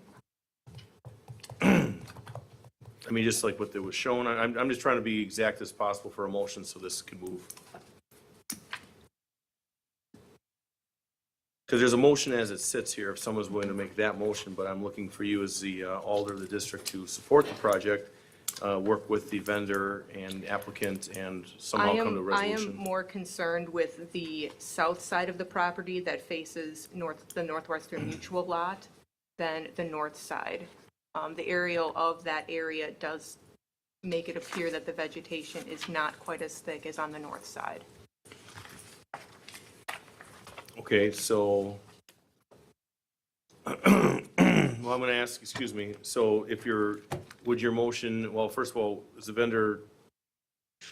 Yes. Mr. Platt, if you could, one of the Platts, please step up here for a second. Mr. Platt, if you wouldn't mind. Just come right by Mr. Fuchs here for a second. Thank you, coming up here. So this, if we're looking at, please have a seat, sir. Thank you. Just state your name and address for the record, please. Richard A. Platt, Platt Construction. The office is 7407 South 27th Street. Okay, thank you, Mr. Platt. Alderwoman Day, so now are you saying that that's you looking at having some sort of slatting or coveraging on the south side only? You'd be Yes. amenable to the south side? On the south side? The It's side so that- thick, it's ridiculous. The side that abuts the Northwestern Mutual property. You can't even see through 2 feet. If you ever came out and looked at it, Well, I guess right now, what we're looking at is, and I understand the pictures are from the spring, summer, when it was this lush green wonderfulness. We're talking about like this now dead time of the year. I'm not sure it's out there. And I'm not sure how long, I mean, there's a motion here where she's trying to come Okay. to some, I we've don't, got pine trees there on this house. they are pine. They're pine. But they're pine don't lose their needles. all the way around, yes. And on the north side, it's, well, everything is 25 feet. The back is 20 feet. Fence is on the inside of my property. It was called out way back when, what we had to do initially. And that is part of what we met with Attorney Jesse. You know, it was all set up. Now, to change it, you have to wouldn't you have to go back?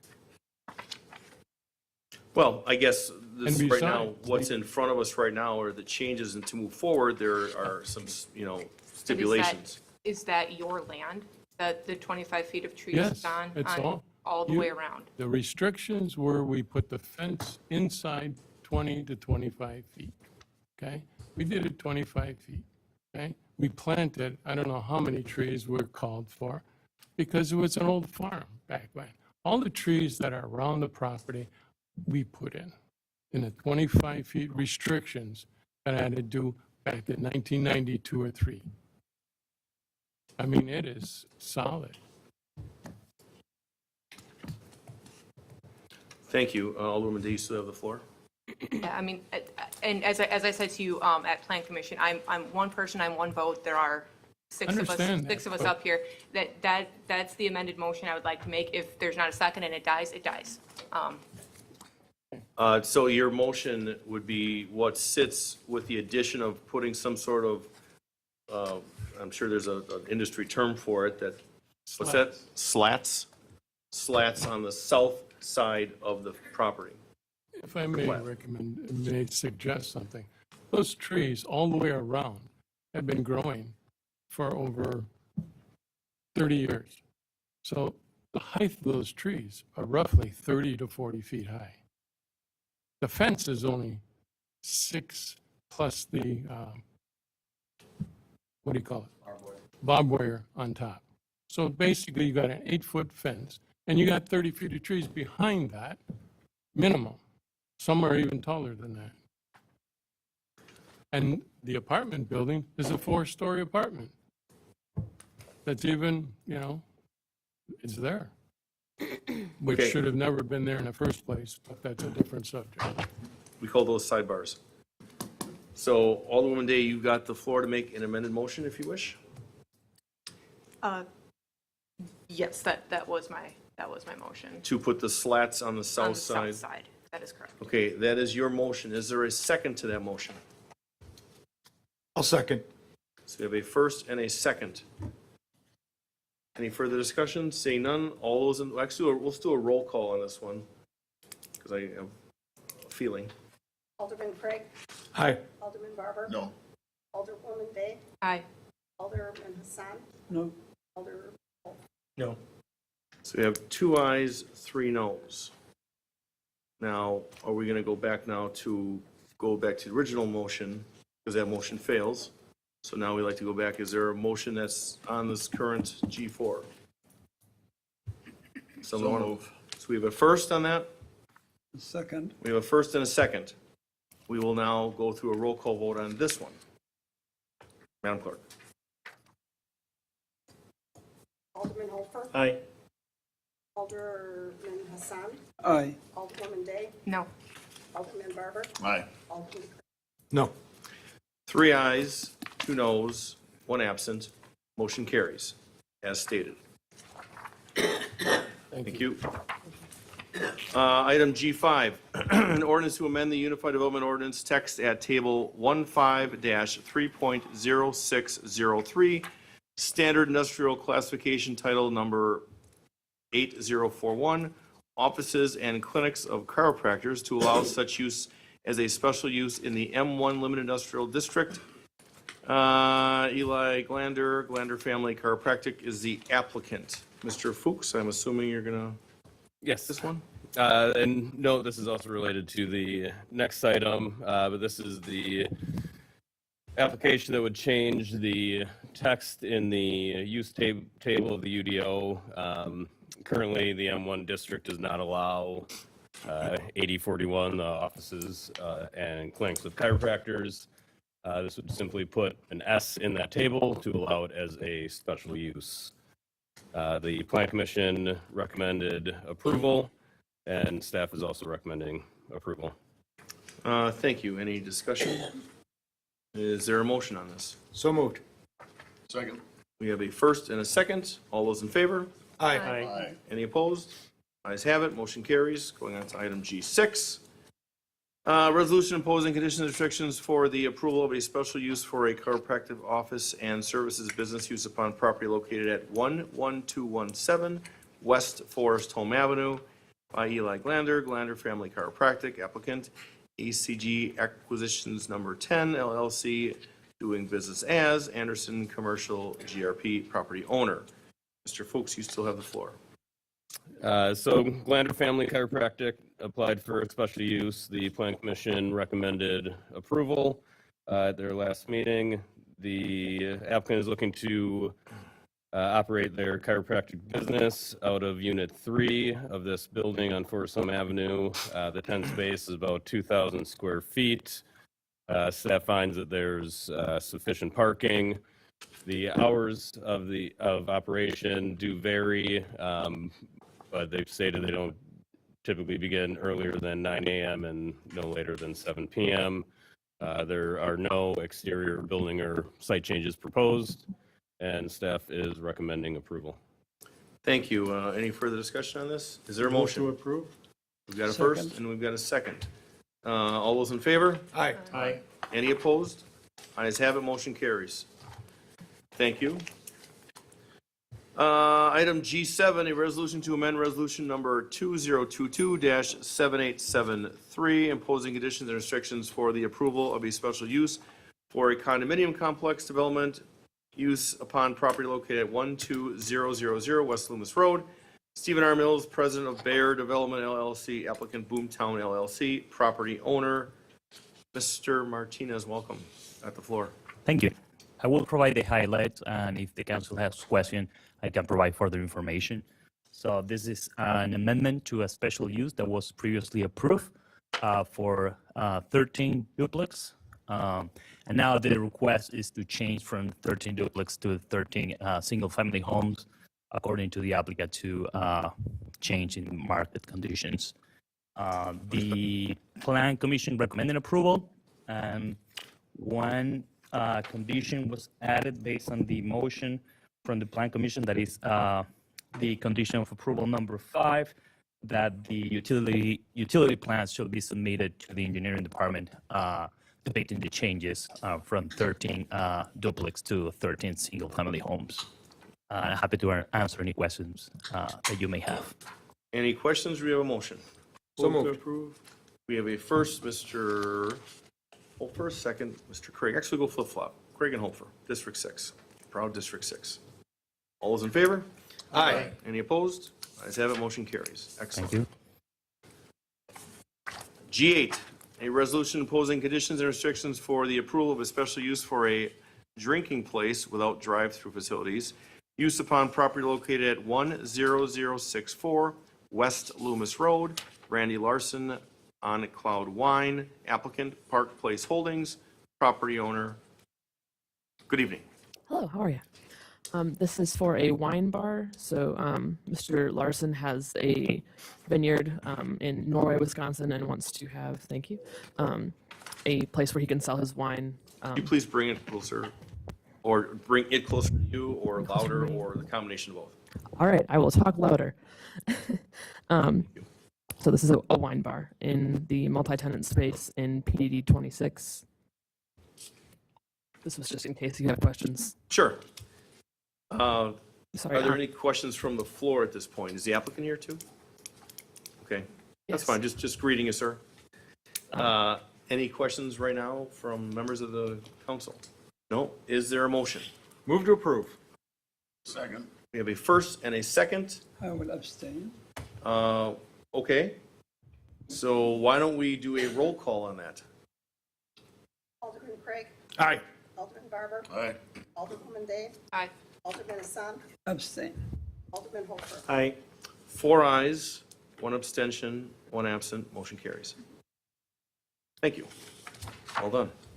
G9, All right, this is a resolution imposing conditions and restrictions for the approval of a special use for a meat smoker enclosure and overnight food truck parking upon property located at 7740 South Lovers Lane Road, Suite 400, by Thomas Green Jr., Mr. Green's Barbecue, applicant, Franklin Wyndham LLC, property owner. You've got the floor. okay. So moved. Second. See how easy this is? First and a second. Any further discussion? Seeing none, all those in favor? Aye. Any opposed? Ayes have it. Motion carries. Item G10, a resolution imposing conditions and restrictions for the approval of a special use for liquor, tobacco, and miscellaneous retail sales upon property located at 7730 South Lovers Lane Road by Dharmesh Galani, AK Developers LLC applicant, Franklin Wyndham LLC property owner. You've got the floor again, unless somebody jumps us. Move to approve. Second. We have a first and a second. Any further discussion? I would abstain. We will have 1 abstention. Okay, let's go with a roll call again, please. Alderman Holfer. Aye. Alderman Hassan. Abstain. Alderwoman Day. Aye. Alderman Barber. Aye. Alderman Craig. Aye. 4 ayes, 1 abstention, 1 absent. Motion carries. Item G, well done. You got lucky. Item G11, a resolution authorizing certain officials to accept a conservation easement for and as part of the review and approval of a certified survey map by Alex Scheller, Carmel Laboratories, Inc., applicant Carmel Laboratories, Inc., property owner 9410 South 76th Street and 7520 West Ryan Road. Move to approve. Second. We have a first and a second. Seeing no further discussion, all those in favor? Aye. Any opposed? Ayes have it, motion carries. Item G12, a resolution authorizing certain officials to accept a landscape buffer yard easement for and as part of the review and approval of a certified survey map by Alex Scheller, Karma Laboratories, Inc., applicant Karma Laboratories, Inc., property owner 9410 South 76th Street and 7520 West Ryan Road. Move to approve. Second. We have a first and a second. All those in favor? Aye. Any opposed? Ayes have it, motion carries. Item G13. Request for council approval of a job description for a probationary firefighter EMT position. We have Assistant Chief Mayor.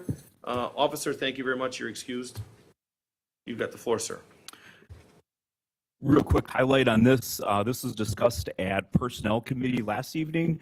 The big highlight with the job description is to reiterate or emphasize that the department doesn't have any plans to go away from our 100% paramedic staffing.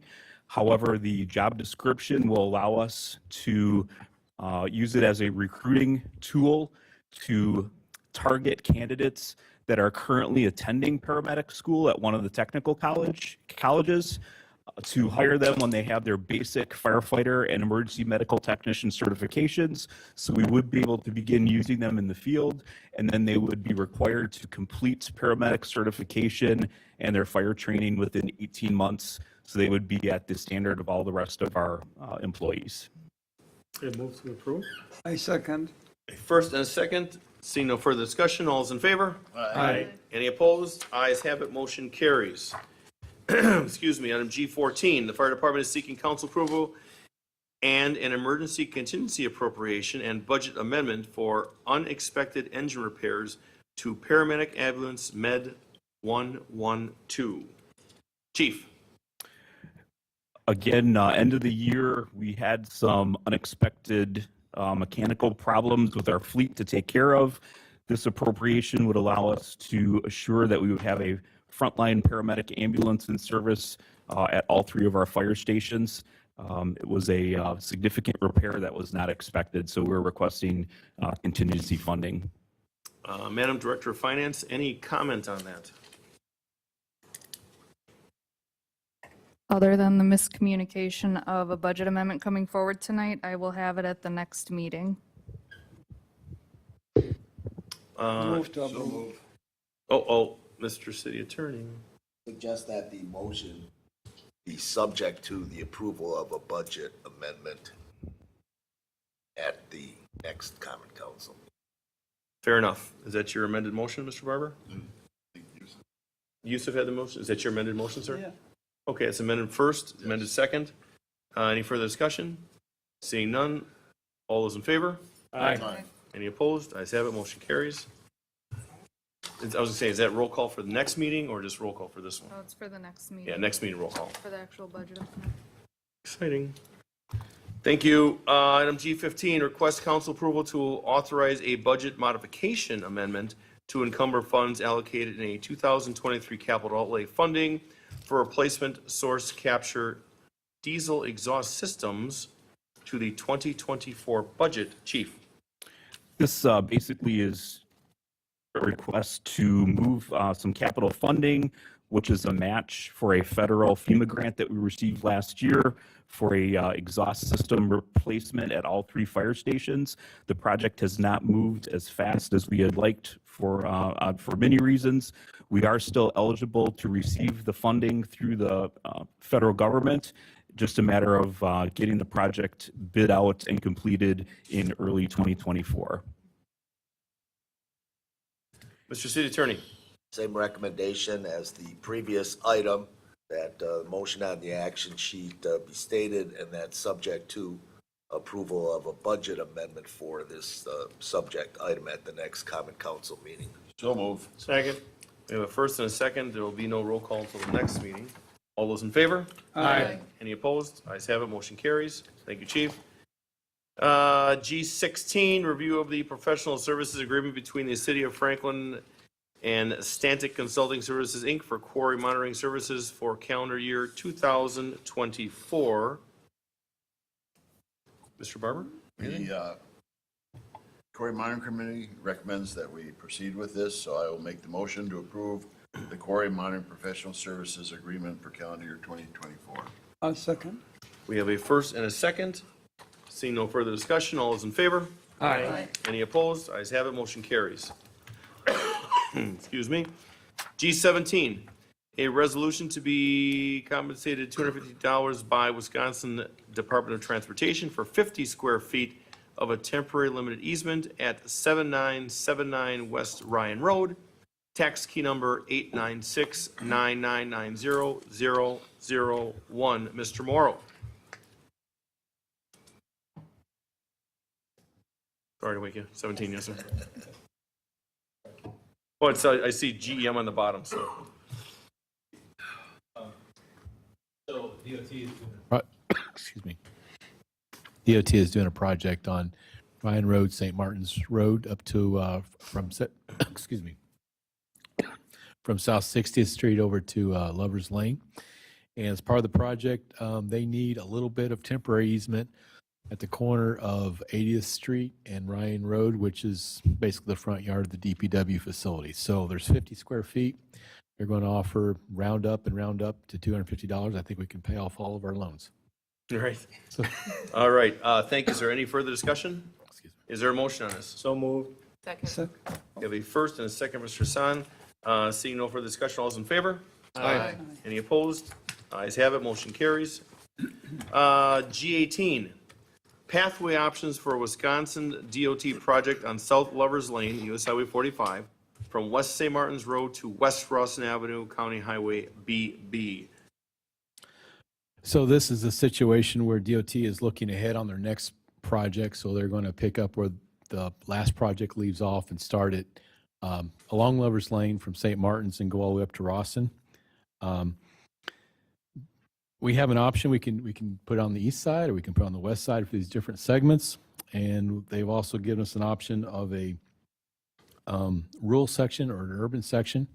Fortunately, there's plenty of right-of-way. They've acquired right-of-way in the past and have plenty of room to do this without trying to squish it down. So they came and met with us. I should say DOT staff came and met with city staff, and we looked at the different segments. If you look on page 238, we have a table. We've been burnt a few times in the past about giving estimates and then being way off in estimates. So instead of trying to give me a dollar estimate, I asked them to give me a proportion estimate. So if you look in the first column, St. Martin's to Target, the urban section is 1.91 and the rural section on the west is 1.00. So what I did was I took the lowest cost option of each segment and I compared the other segments or the other options to that low cost. So what that is saying is that it's almost twice as much to put an urban section on the west from St. Martin's to Target as it does to put a rural section on the west from St. Martin's to Target. So if you read the council action, I am recommending that we continue a path along the west side of Lovers Lane from St. Martin's all the way up to the monastery. And if you're familiar with the issues, the monastery has made several requests in the past few years asking for a crossing light there. By doing this, and so I will also tell you that it's not recommended to continue the pathway all the way up to the bridge on the west side because the bridge over Rawson is not made to accommodate a walkway on the west. The walkway is for the east.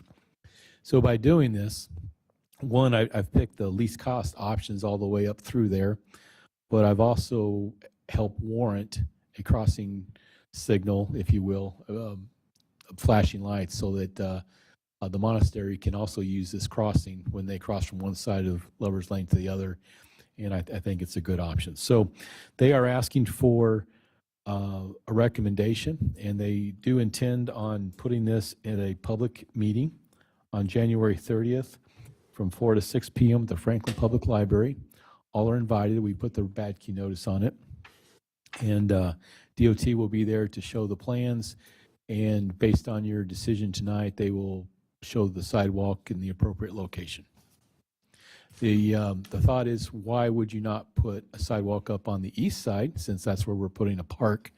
The thought was, one, it's more expensive, but then two, I fully anticipate that especially the part south of the park will someday be developed by something bigger where we would require a large pathway or a large sidewalk in the future.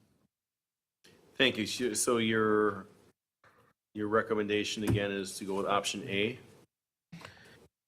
Yes, option A would continue a pathway up the west side from St. Martin's all the way up to the monastery, and then would cross Lovers Lane at the monastery and continue across the bridge on the east side. Thank you. Is there a motion or is there more further discussion? We've got a first and a second. All those in favor? Aye. Aye. Any opposed? Ayes have it. Motion carries. Item G19, a resolution to award Landmark Structures 1 LP a contract to construct elevator water storage tank, contract B, at 8120 South Lovers Lane, tax key number 801-9986-000 in the amount of $6,833,000. Mr. Morrow. So we bid this project out a year ago, and it was not awarded, I'll say for financing reasons. So this year we have the financing all locked up.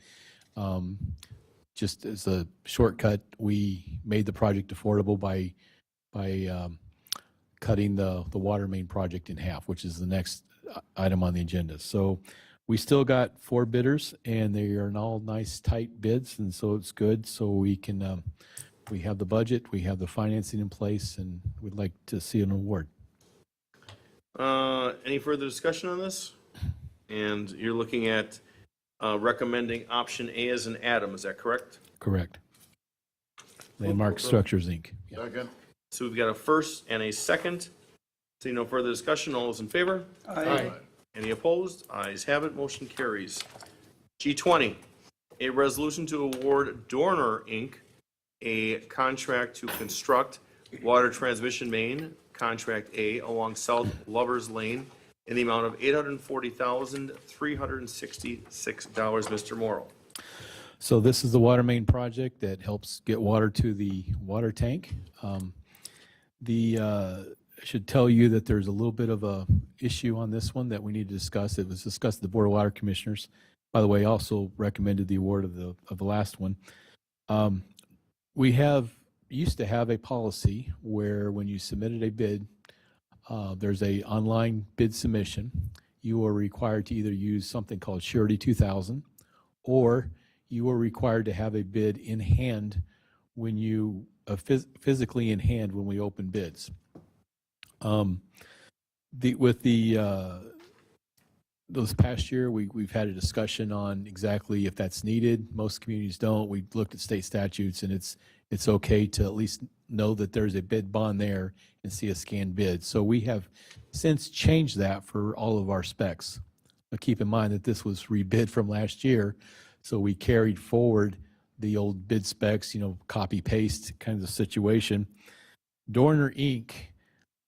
Complied with the new requirements, but that's not what they were required to do in the bid specs. So there is a clause that we are allowed to waive irregularities in the bidding process. And the Board of Water Commissioners considered this and would recommend that we waive that irregularity because there was a factual bid bond. We just didn't have it in hand as their bid spec said, even though we allowed on other projects. So it's an additional $19,000 should you decide to hold true to the letter of the specification. That's at $850 that we would award to PTS contractors. I will say that I also had a long conversation with PTS. They totally get it and understand, and if it were vice versa, they would appreciate if we do the same. They said that they submit scans of their bid bond for every other project that they work on. So they totally understand. I don't think there's going to be hard feelings. Further discussion. So you're going with your option as A. So that's what you're recommending is option A as an atom? You would waive the bidding irregularities and award it to Dorner. Move to approve. Okay, we've got a first, Mr. Sun, second, Mr. Barber. See no further discussion. All those in favor? Aye. Any opposed? Ayes have it. Motion carries. Thank you, sir. G21, an ordinance to modify the municipal code section 245-5D as in David, sub 4, designating no parking on south side of West Forest Hill Avenue in the vicinity of Forest Park Middle School, 8225 West Forest Hill Avenue, and modify the municipal code section 245-5 F as in Frank, designating parking in the school zones for both sides of South 35th Street in the vicinity of Southwood Glen Elementary School, located at 9090 South 35th Street. Mr. Morrow. Thank you, clerk, for putting all these together. No humor at the meeting, sir. This past year, staff has worked with the Board of Public Works and actually independently too, to make several changes to several schools around the community. We worked hard with the Franklin School Corporation, or Franklin Schools, and so I want to walk you through what's been done, and there are two changes, or two of the schools where changes require an ordinance change, which is reflects the title of the council action. First of all, Country Dale Elementary. When it came time to pick up the kids after school, mom and dad, grandmas, grandpas would line up on St. Martin's and North Cape, waiting for the kids to be let out. And it got to be quite cumbersome for the neighbors. There's a tavern, there's some other commercial places and even residential places. We were getting phone calls about blocking driveways and so forth by these cars that were basically parked waiting for the school to let out. Talked with the police department. There is a state statute that prevents you from blocking an alley or private road or driveway. So you see a picture there of a sign that we put up. We installed those signs around St. Martin's and North Cape, and I can tell you that I have received 0 complaints this year, unlike last year where there was several complaints about blocking this. So we believe that's worked. No changes are needed to the municipal code. When you look on page 252, at the top of the page, I have figures for all of these. Pleasant View Elementary had a similar problem with the new homes that were being constructed on, I believe it's 49th Street. And so similarly, we installed the same kind of signs that we put along Country Dale, and that seems to fix the problem. I talked to the principal. She indicated that last year she phone calls all the time. This year she's heard nothing. So that's the good news. Robinwood Elementary, we've discussed this situation, and I think we've been able to solve this without any revisions to our municipal code. We worked with the school to revise the drop-off and pickup route for the parents. We kept the route the same for the school buses because they have a right-hand door. But talking with the principal there, and they also have installed or not installed, but they use a portable sign that you see there about stop for pedestrians in the right-of-way or in the crosswalk. The school principal has indicated that she was the I don't know what you call it, a crossing guard for the first month of the school year and quit doing it because it just wasn't needed anymore. So I understand that that's worked fantastic. Again, no changes to municipal code are needed. The next one is something that does require municipal code change. This is around Southwood Glen Elementary. On 35th Street, we had a discussion some time ago about putting up some time-restricted signs. So basically, before school and after school, you could not park around the intersection of Hilltop and 35th Street. And the discussion is to extend that in either direction. There's too many people that were parking there waiting to pick up their kids. And I understand from the Alderwoman that early on there was a passerby who had a question about what was going on, but there's been no changes. No complaints, if you will. I did talk to the principal from Southwood Glen, and she indicated that, again, it was last year constant complaints, this year 0 complaints. So I think we've fixed the problem there. So that will take an ordinance change to actually extend the restricted time, no parking. And then also at the Forest Park Middle School, there was a lot of parents parking along Forest Hill, waiting for their children to get out of school so they could hop in the street, hop in the parents' car that were parked on the street. And Forest Hill is a fairly skinny road. And so by doing that, it was really causing a bottleneck of cars trying to get around all the parked cars. So the yellow line that you see there at the top of 253, that is what had been a concern. We also know that the school is looking to expand the admin building for some athletic facilities and then have some athletic fields further to the west. So knowing that when we had athletic fields where the new school is built, we had parents parking there for the athletic things. We want to make sure that doesn't happen here. So we're being a little proactive and say, let's go ahead and extend the no parking all the way across that. I talked to Andy with the schools today, and he was glad to see that. It's just, let's take care of it in one swoop, so people don't get in the habit of parking there and causing the problem. So the schools are very much in favor of prohibiting parking basically along the entire frontage of the school property there. So that would take a change to our ordinance where we have full-time no parking because the athletic events would be outside of normal school hours. So we'll just go ahead and make it no parking from one end to the other. And so Southwood Glen and Forest Park Middle School, those are the two areas that would require the ordinance change, and that's what the ordinance is reflecting. And that's the motion as stated on here, the recommended motion. Any discussion on this with the city engineer? Is there a motion? Hassan and Hopfer. No further discussion. All those in favor? Aye. Any opposed? Ayes have it. Motion carries. Item G22, Geographic Marketing Advantage LLC Agreement for Geographic Information Systems, GIS Support and Database Maintenance Services for 2024. Madam Director of Administration. This is our standard annual contract for GIS services, and I really don't have anything to update. It's Motion to approve. just like last year. Thanks. We have got a first, Mr. Barber, second, Mr. Hassan. Any further discussion? Seeing none, all those in favor? Aye. Any opposed? Ayes have it, motion carries. G23, request council approval of an updated job description for the administrative assistant position that was formerly the secretary position. So move. Alderwoman Day, you've got the floor. I'll defer to Alderman Holfer for comments from the Personnel Committee meeting from last night first. Well, It might answer some of my questions. as we discussed in the meeting last night, that we didn't have the actual budget numbers of what it's actually going to be. And I'm interested in not just the payout part, but the part that the public doesn't see as well. And I was going to ask, and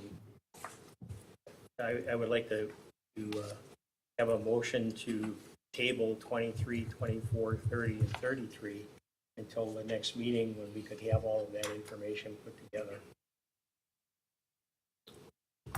I'll let my motion stand. So we still have a motion on the floor. Is there a second? Is there a second to that motion? I would second. So we have a first and a second. We will do a roll call vote on this, please, a roll call vote. Can I Before ask we my go into questions? the, yes, Alderwoman Day, you still have the floor. Okay, thank you. Before the vote.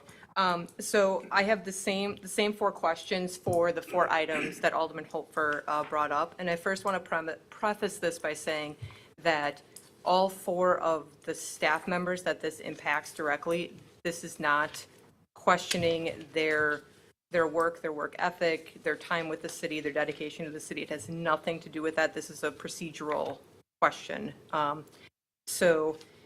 I understand that the job descriptions are outdated, and I understand that individuals are doing more work than is in their job description, but I think that describes every single employee that works for the city because the job descriptions are so old. So knowing that we have a comp study that's coming out in the next year, and knowing that a lot of these issues could be addressed in that comp study as far as shifting individuals around with where they fall in the grading system, as well as updating job descriptions, which is generally a part of the comp study. My question is why these are moving forward at this particular time and not waiting for the comp study to be completed, and how these were sort of prioritized over other departments that might have similar requests. And then I'll just do all four questions so that I don't have to keep repeating it at each one. Not all of them talked about money for a 2023 budget, so how that would be funded for the remainder of this year, even though it's very limited. And then in the 2024 budget, since sitting on Finance Committee, I don't remember any of these coming before us in any sort of budget narrative type of way as far as increasing salaries for staff. I'm concerned that it might not be allocated in the 2024 budget.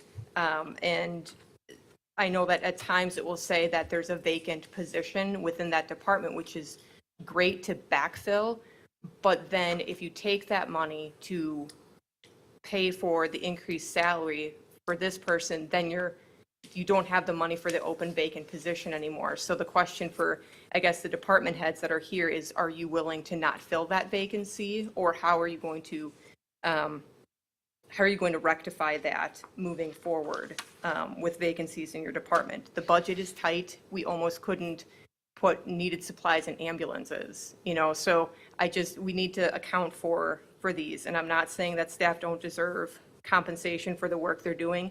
They absolutely do, but we have to make sure we have the money to do it and do it responsibly. I'd like to ask Madam Clerk, because we were all in attendance to last night's personnel meeting where this all passed, but Madam Clerk, you've got the floor. So for some of your questions, this position in particular has been open since October. So there is sufficient money in this year's budget. We are updating this job description because of that. We are currently, this position is rated lower than our shelvers in the library. We're looking for qualified people to come in and run the clerk's office, which is an office that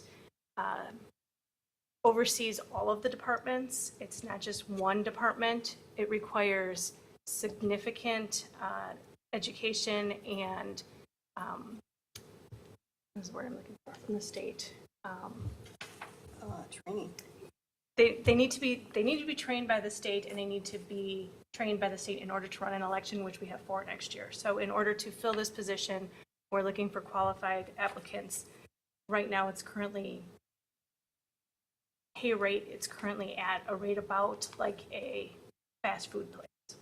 I'm not looking for a fast food restaurant type person. I'm looking for somebody that has some kind of experience and knowledge, or that can gain that experience and knowledge. Going forward, the budget will be tight, but there will also be another position opening in the clerk's office that will open up some funding for next year as well, whether it be that position or the position below it to fill. So there will be, I would say, significant dollars for next year as well to cover this. I understand going forward it'll be a little tighter, but I think this is something that we need to look at currently in order to get the staffing level up to where it needs to be prior to February when we have an election coming. Thank you, Madam Clerk. Mr. Barber. Correct me if I'm wrong, but I think the Personnel Committee approved this unanimously last night to move it forward because it recognized that there are disparities that exist and we have to start correcting them at some point. This has been kind of something that has been put off and trying to be always a comp study, always something that's going to be coming down the road that's going to be more beneficial or more definitive, but it hasn't happened as of yet. And there are inequities, like I said earlier, and we are trying to correct them on a per basis, per position basis, so that we have adequate compensation for our employees and they are being paid adequately for the job they're doing. So I want the motion to stand as such, and I'll call for the question.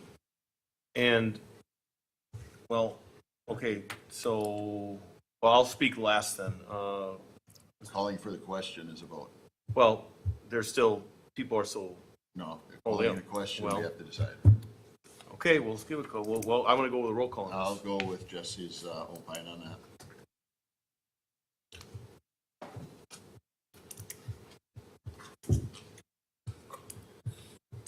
Oh, look at that. I think you do need a second. We have a second. For call. No. Oh, not for For the the question. call question. Second.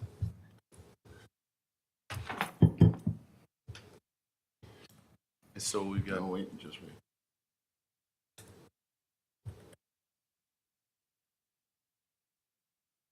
I don't think so.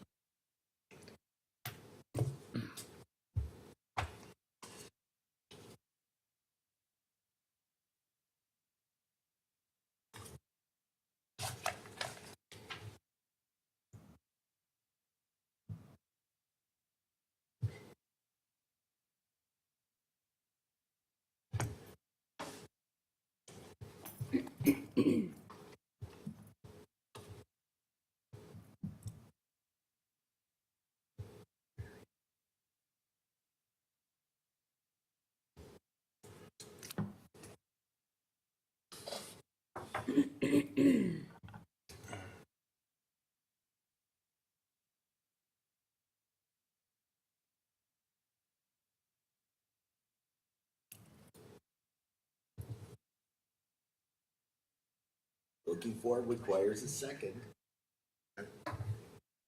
So we've got a call to the question. Looking for the answer. Oh. Tons of information on what it is. For it to say. Where's okay, first the previous question, which second.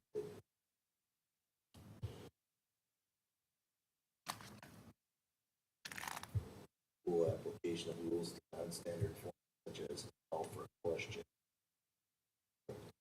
I'll say requires a second. Requires a second? Second. We have a second. Now can we go to the roll call vote? Mr. Council, is that correct? Sure. All right, roll call vote, please. Alderman Craig, No. Alderwoman Day, No. Alderman Hassan, Yes. Alderman Holford. No. Oh, I'm sorry. Who made the motion? I'd say yes. My step. So we have 2 ayes, 3 noes, 1 absent. Motion fails.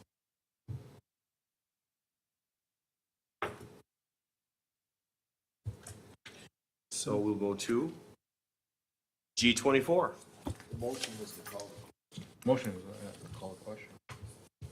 Which was the, when it failed. Defeated. Right, we're still on 23. Now you, So you're now you still have on to discussion. vote on the discussion and you can discuss. And Can you discuss it there? There's a motion now. Okay, so we called the question, so he's got a motion. That call the question failed. We voted on. So now the we're gonna called go back question. to the original motion. Right. We have an original motion and a second. And now we'll go to roll call again. No. No? There was still Call the discussion. question means stopping Discussion. Okay, so we stopped it, and that's because it failed. We took a vote, correct? If the motion would have passed, then there is no more discussion. Now discussion may continue. Discussion reopens. by virtue of- Okay, discussion reopens. Alderwoman Day. Thanks.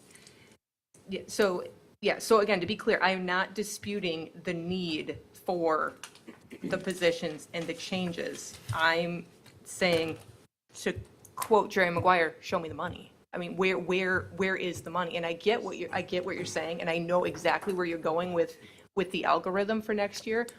But are you saying you're going to leave positions open then? Because you can't backfill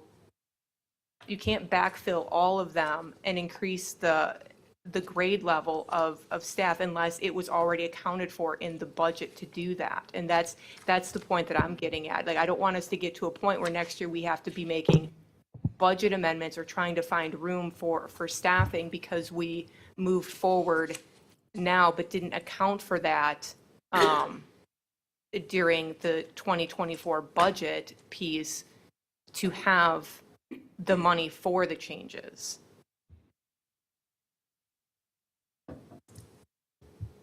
We'll go with Alderman Barber, then Alderman Holfer.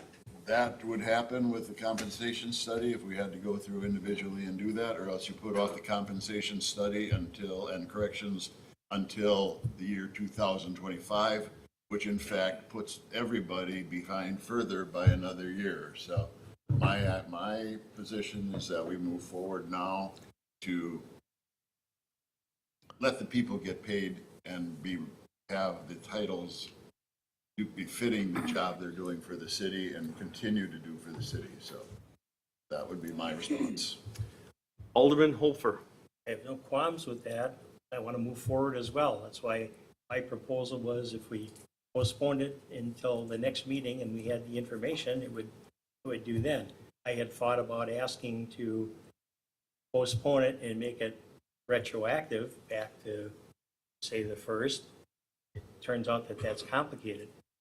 The concerns I have are, I want to know the total amount, what it's going to cost, where the money's coming from, And then the other concerns I have is, one of these has been worked on for a couple of years and delayed. Another one that's yet to come up has been in the works, at least I believe, for 2 months or whatever the case may be. And we get it the Monday night before the Tuesday council meeting with not all the information. And I have concerns when the director of finance doesn't know that some of these things are coming up and isn't prepared to answer those questions. So there's a little bit of a disconnect there. So all I'm asking for, and I'll be very happy, is just to give them the opportunity to provide me that information. I'll be happy to vote on it. If you want to take the vote, I'm not going to vote on it. I'm not going to vote yes until I know where the money's coming from and what the total is. And if you folks pass it, then you pass it, but it's just me. I'll let my motion stand as is. Motion stands. We still have a second. We will do a roll call vote on this. Alderman Holfer, No. Alderman Hassan, Yes. Alderwoman Day, No. Alderman Barber, Yes. Alderman Craig. No. 3 noes, 2 yeses, 1 absent. So that means 23, Motion 24 fails. will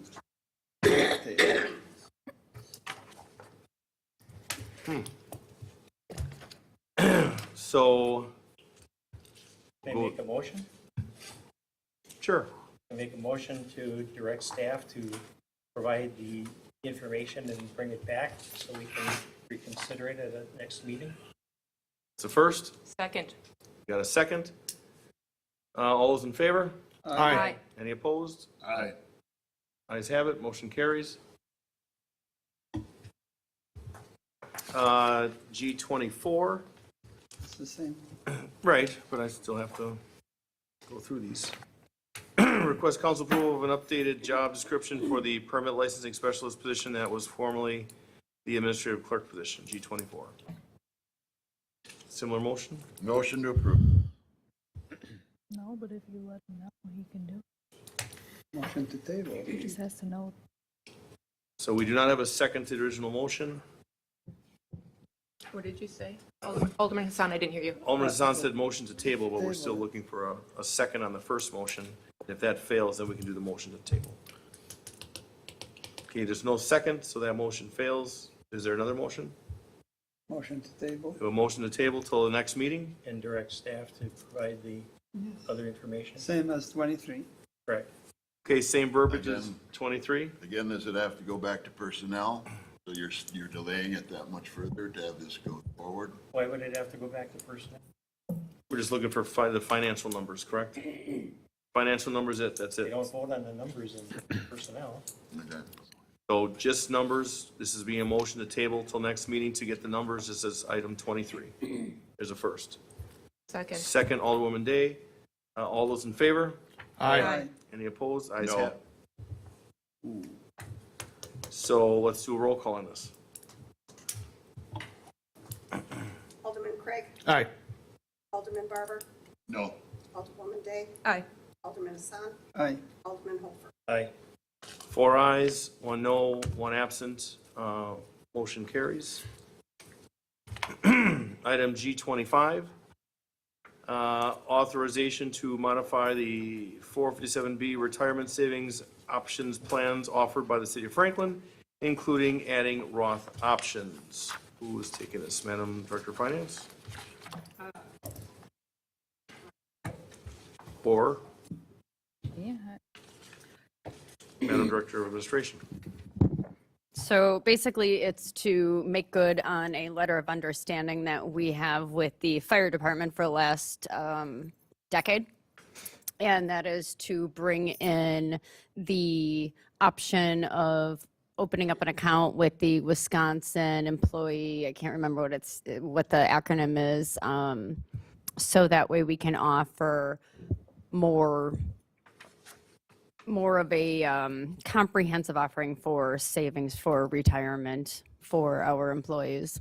Yeah, it's bringing in the Roth option. That's Yeah, it. we don't have a Roth option right now, and most employees are wanting to be enrolled in the ETF, and that's with our WRS pension plan that we already have, and it's just another deferred comp plan for employees to have. Move to approve. Second. We have a first and a second. Sorry, I just wanted to state that last night at personnel, it was, the recommended motion was to get rid of the last part of the motion that says, and to terminate other 457B vendors or add the Roth option as determined by staff.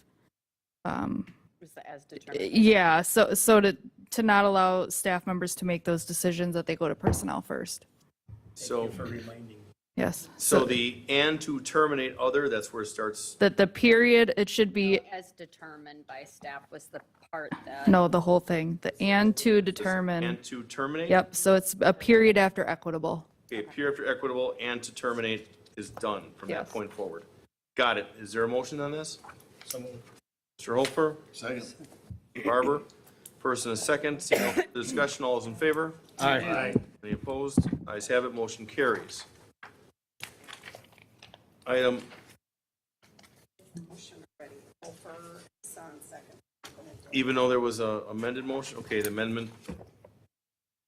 So we had a first and a second, let's go back to that. Who was the first on that?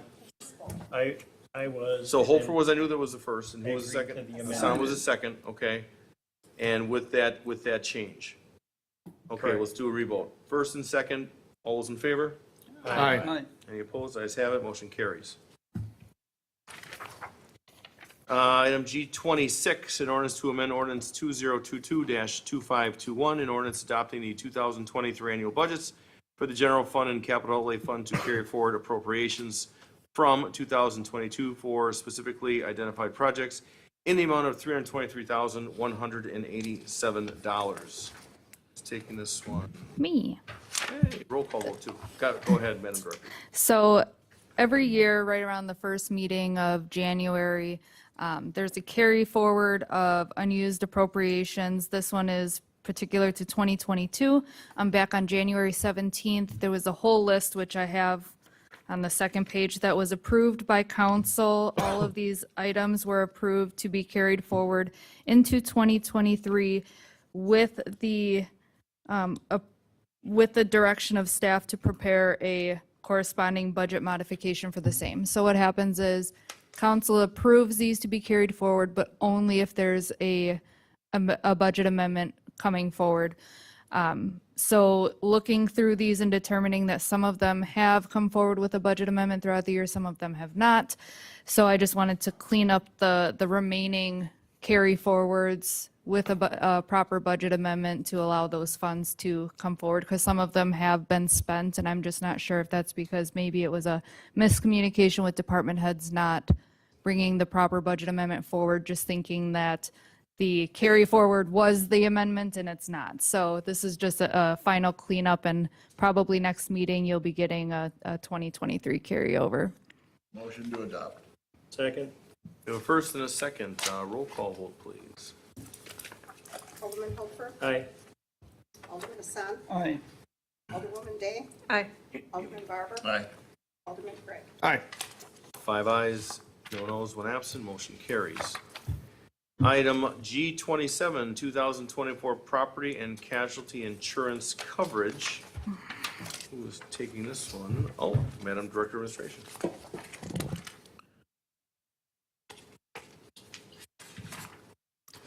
Hello. So I'm just going to jump to the important piece because of this agenda. The important piece is that we are receiving a decrease in our insurance premium of $67,082 from this year. This is essentially a proposal from R&R Insurance, who handles our League of Wisconsin Municipalities insurance and other items, the city's liability, property, cybercrime insurance policies. And basically it lists all of the coverages out. The carrier And then the difference, which is a substantial difference, and that is because we are running very well from a insurance experience standpoint. Motion to authorize. Second. We have a first and a second. Any further discussion? Seeing none, all those in favor? Aye. Any opposed? Ayes have it, motion carries. Excuse me, item G28, authorize staff to solicit equipment considering a 2024 highway equipment replacement and capital outlay funds. Is there a recommendation on here? Mr. Morrow, do you have anything on this? This is equipment in the 24 budget, and we're just asking for permission to solicit bids. I would move to approve. I second. First and a second. Any further discussion? Seeing none, all those in favor? Aye. Any opposed? Ayes have it. G29, a motion to approve the Director of Health and Human Services to sign the University of Wisconsin Lacrosse affiliation agreement to host a volunteer student intern in 2024. So move. Second. We've got a first and a second. Any further discussion? Seeing none, all those in favor? Aye. Any opposed? Ayes have it, motion carries. Item G30, rarely stated.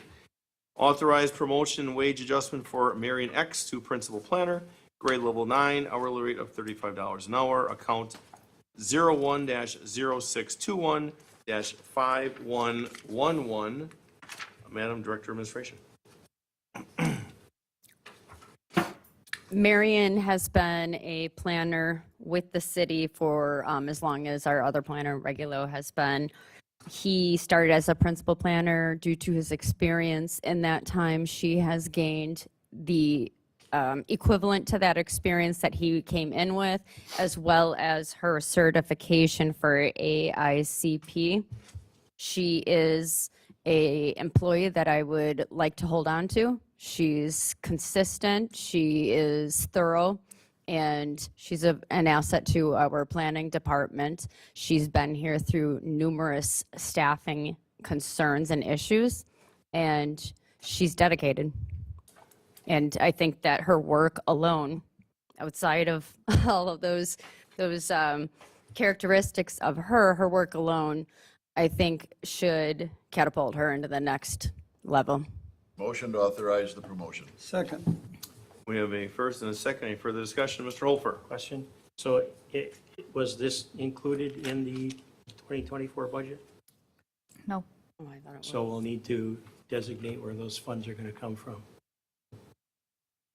At least I don't think so. I guess I shouldn't say no. I don't believe that was ever brought up, and it was not a part of the personnel requests for the 2024 budget. And I don't If it believe it comes- was on the comes agenda from for last someone else- night either. If it comes from someone else, It wasn't on the agenda for last night. even within the Marion department, was it would not. still need a budget amendment. I didn't need to. Hmm. I'm sorry. I'm not, if it comes from within the budget of that department, I'm not sure it needs an amendment, but Madam Director, you still have the floor. There was a motion, there was a first and second, but Alderman Holfer was asking about the funding, question of where the funding is coming from. It would be coming from the department. I was under the impression that we had already discussed this and had planned for her promotion, as this is kind of something that we had been talking No, I about fully for support 6 it. I'm months just or to so. address the question. I 100% Right. support it. I mean, she's doing an outstanding job and got a big kudos from Karma. I mean, she's extremely dedicated, has proven her worth time and time again, and she absolutely deserves it. And we've got to be competitive in the market. I mean, we're going to start losing people left and right the longer we wait and drag our feet on these comp studies and wait another 2 years and so on and so forth. And we have to make this happen. I understand Mr. Holfer's point as to where the money's coming from, but I believe the money is in the planning department's budget that was originally discussed.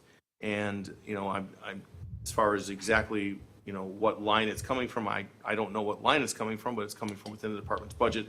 It is within budget, and we do have the funds for it. And can I just state that this particular item, I had asked if it had to come to personnel or how I could handle it, because there is a document in the employee handbook that had we had the budget book set up similar to engineering where they put 4 technicians. We wouldn't be here today asking for this. It would have been a pool of money for the planners, and it wouldn't be identified out by position. And apparently planning is supposed to be set up the same way with the same pool of planners, just like the engineer technicians. And for whatever reason, it wasn't. And a proposal to promote somebody in planning, I'm hoping I have it, I may not, in planning is already one of those criteria for whatever reason in that department that's allowable without common council approval.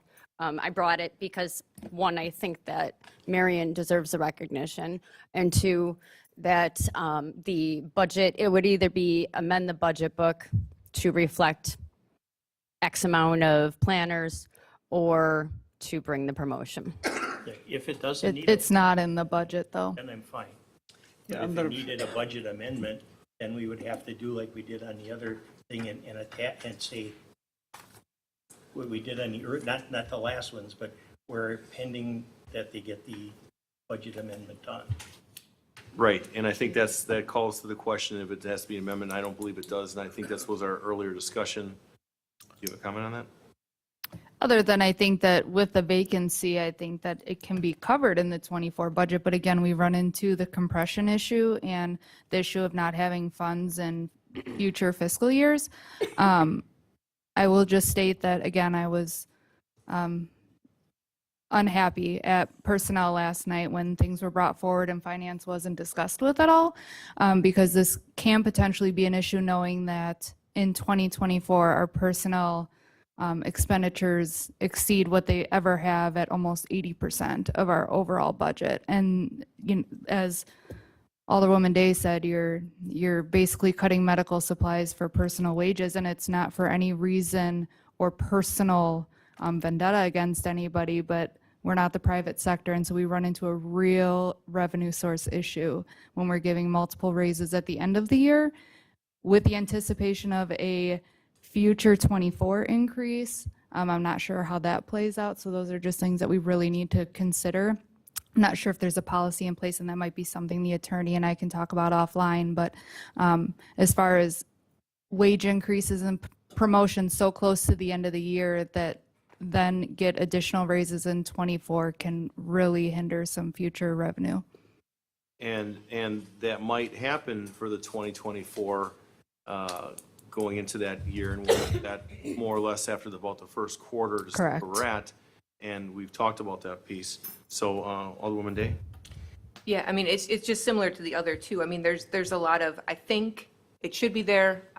We think maybe it needs a budget amendment, maybe it doesn't. I mean, I'm not disputing, again, Marion does a wonderful job. I've worked with her really closely on all of the Saputo pieces that are falling into place. I think she does an excellent job. She was in an unimaginable circumstance the last 6 months to have to float that department basically by herself.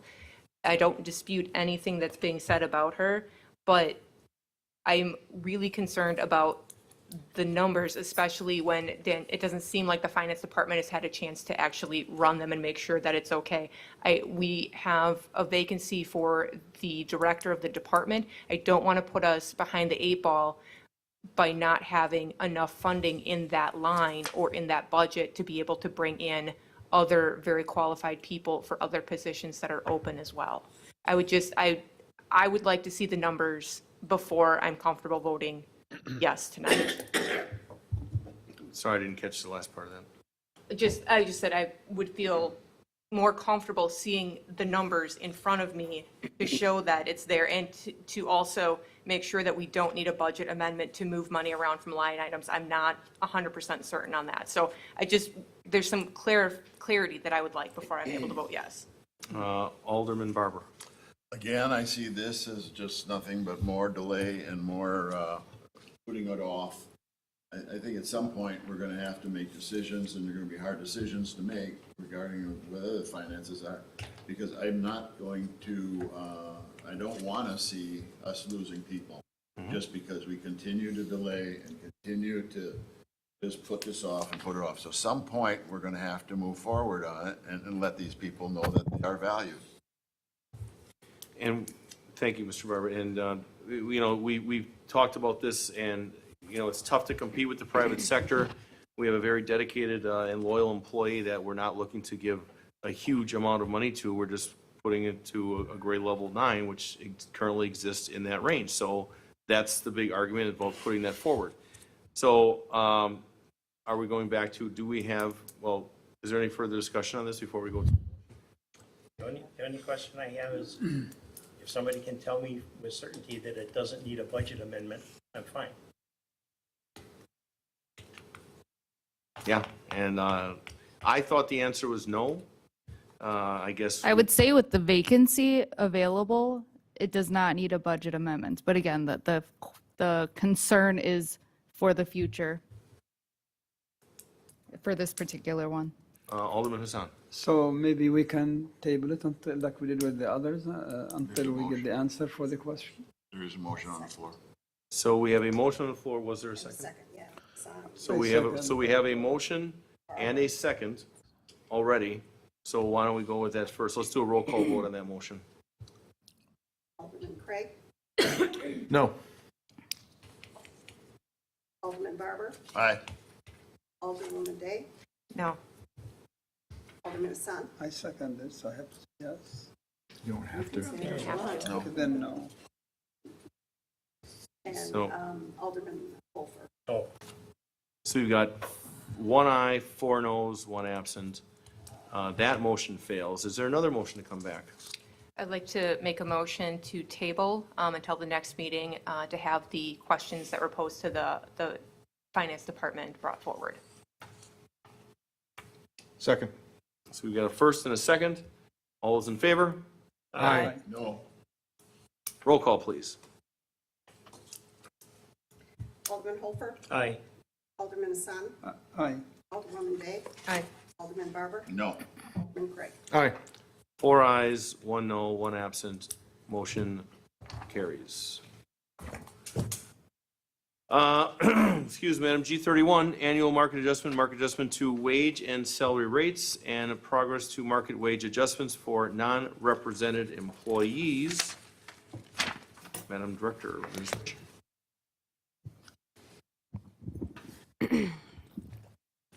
So we took the 3% pay increase that the mayor's recommended budget and adopted budget had proposed and plugged that into our spreadsheet of existing employees and also calculated those that were under 30% in the range of the salary from minimum to maximum and gave them 2.25% adjustment. Below the midpoint from 30% to 50%, technically 49%, we gave them a 1.5% adjustment.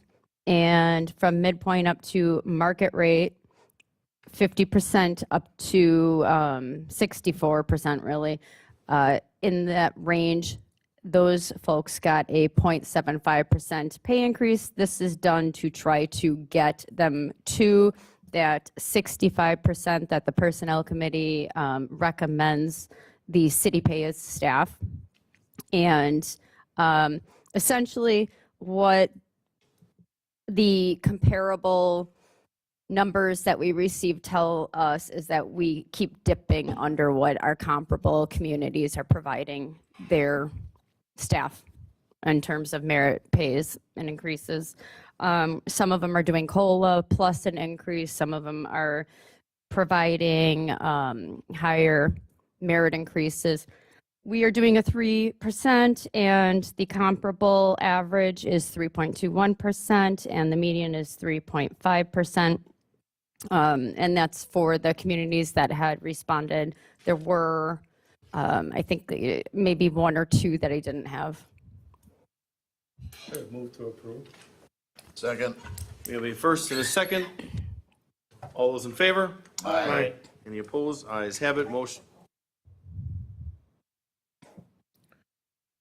All right, let's go with the roll call. I don't see it on here, but that's fine. Roll call vote. Holfer, Aye.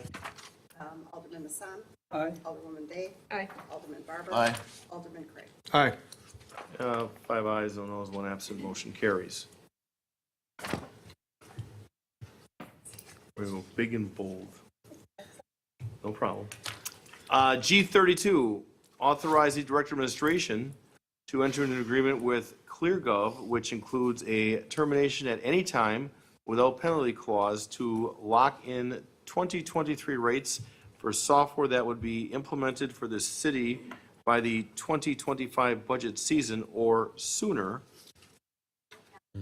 Is it possible for us to delay, sorry, George, to delay George for a moment so we can discuss 33? Just because Kevin's been sitting here and it probably could have been chunked together. It's another promotion. And I'd also like to mention that the item that was just approved had the pay increases according to those promotions within that. Oh, boy. Mr. City Attorney on this one? Someone has an issue with that since there was no vote on the raises, but now they're voted on in overall included. Motion would be to reconsider item G31. And then upon a reconsideration, motion could be made to approve with the exception of whatever those specific council items are that were put over until the next meeting. And that those would not be included until further review. Why wouldn't it be in the reverse? You had already approved item 31. Why not reconsider 23, 24, 30, and 33? Because I'm assuming that's going to go down the same path. That's a flip side on the subject I just thought of out there in the real world, the votes on. I'd make that motion to do the reverse.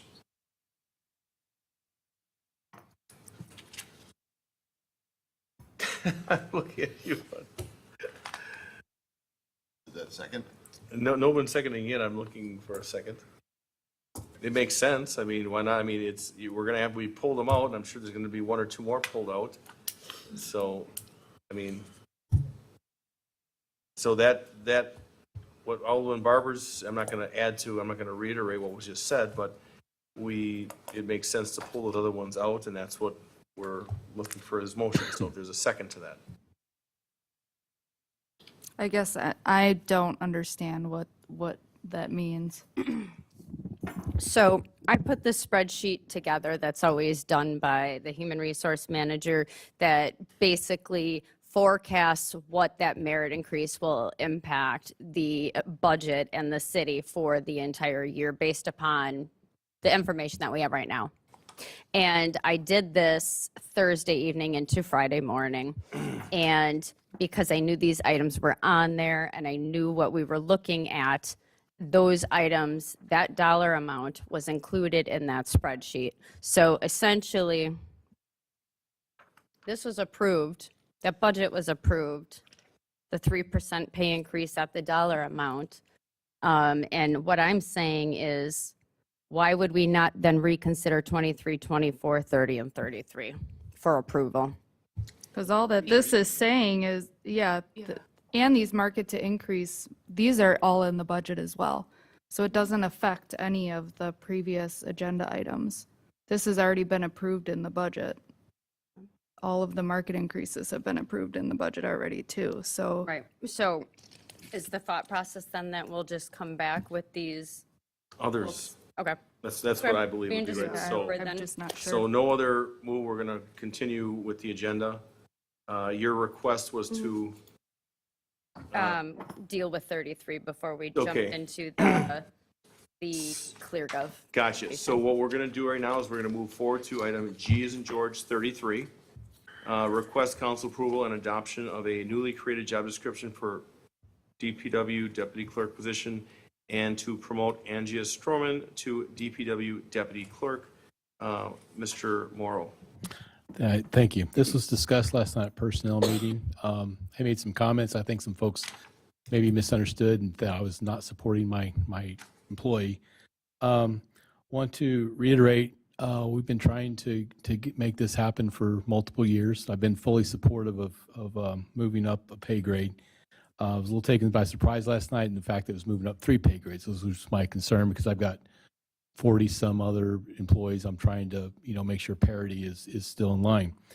Starting at 7 o'clock this morning, I've spent at least 3 hours today discussing this, and we went through the math. We went through each of the rankings, scoring systems, and this person does, the job description does warrant a pay level 6. So by the grades, I would support that. As far as being able to finance it, I've heard the conversation previously, so we did check.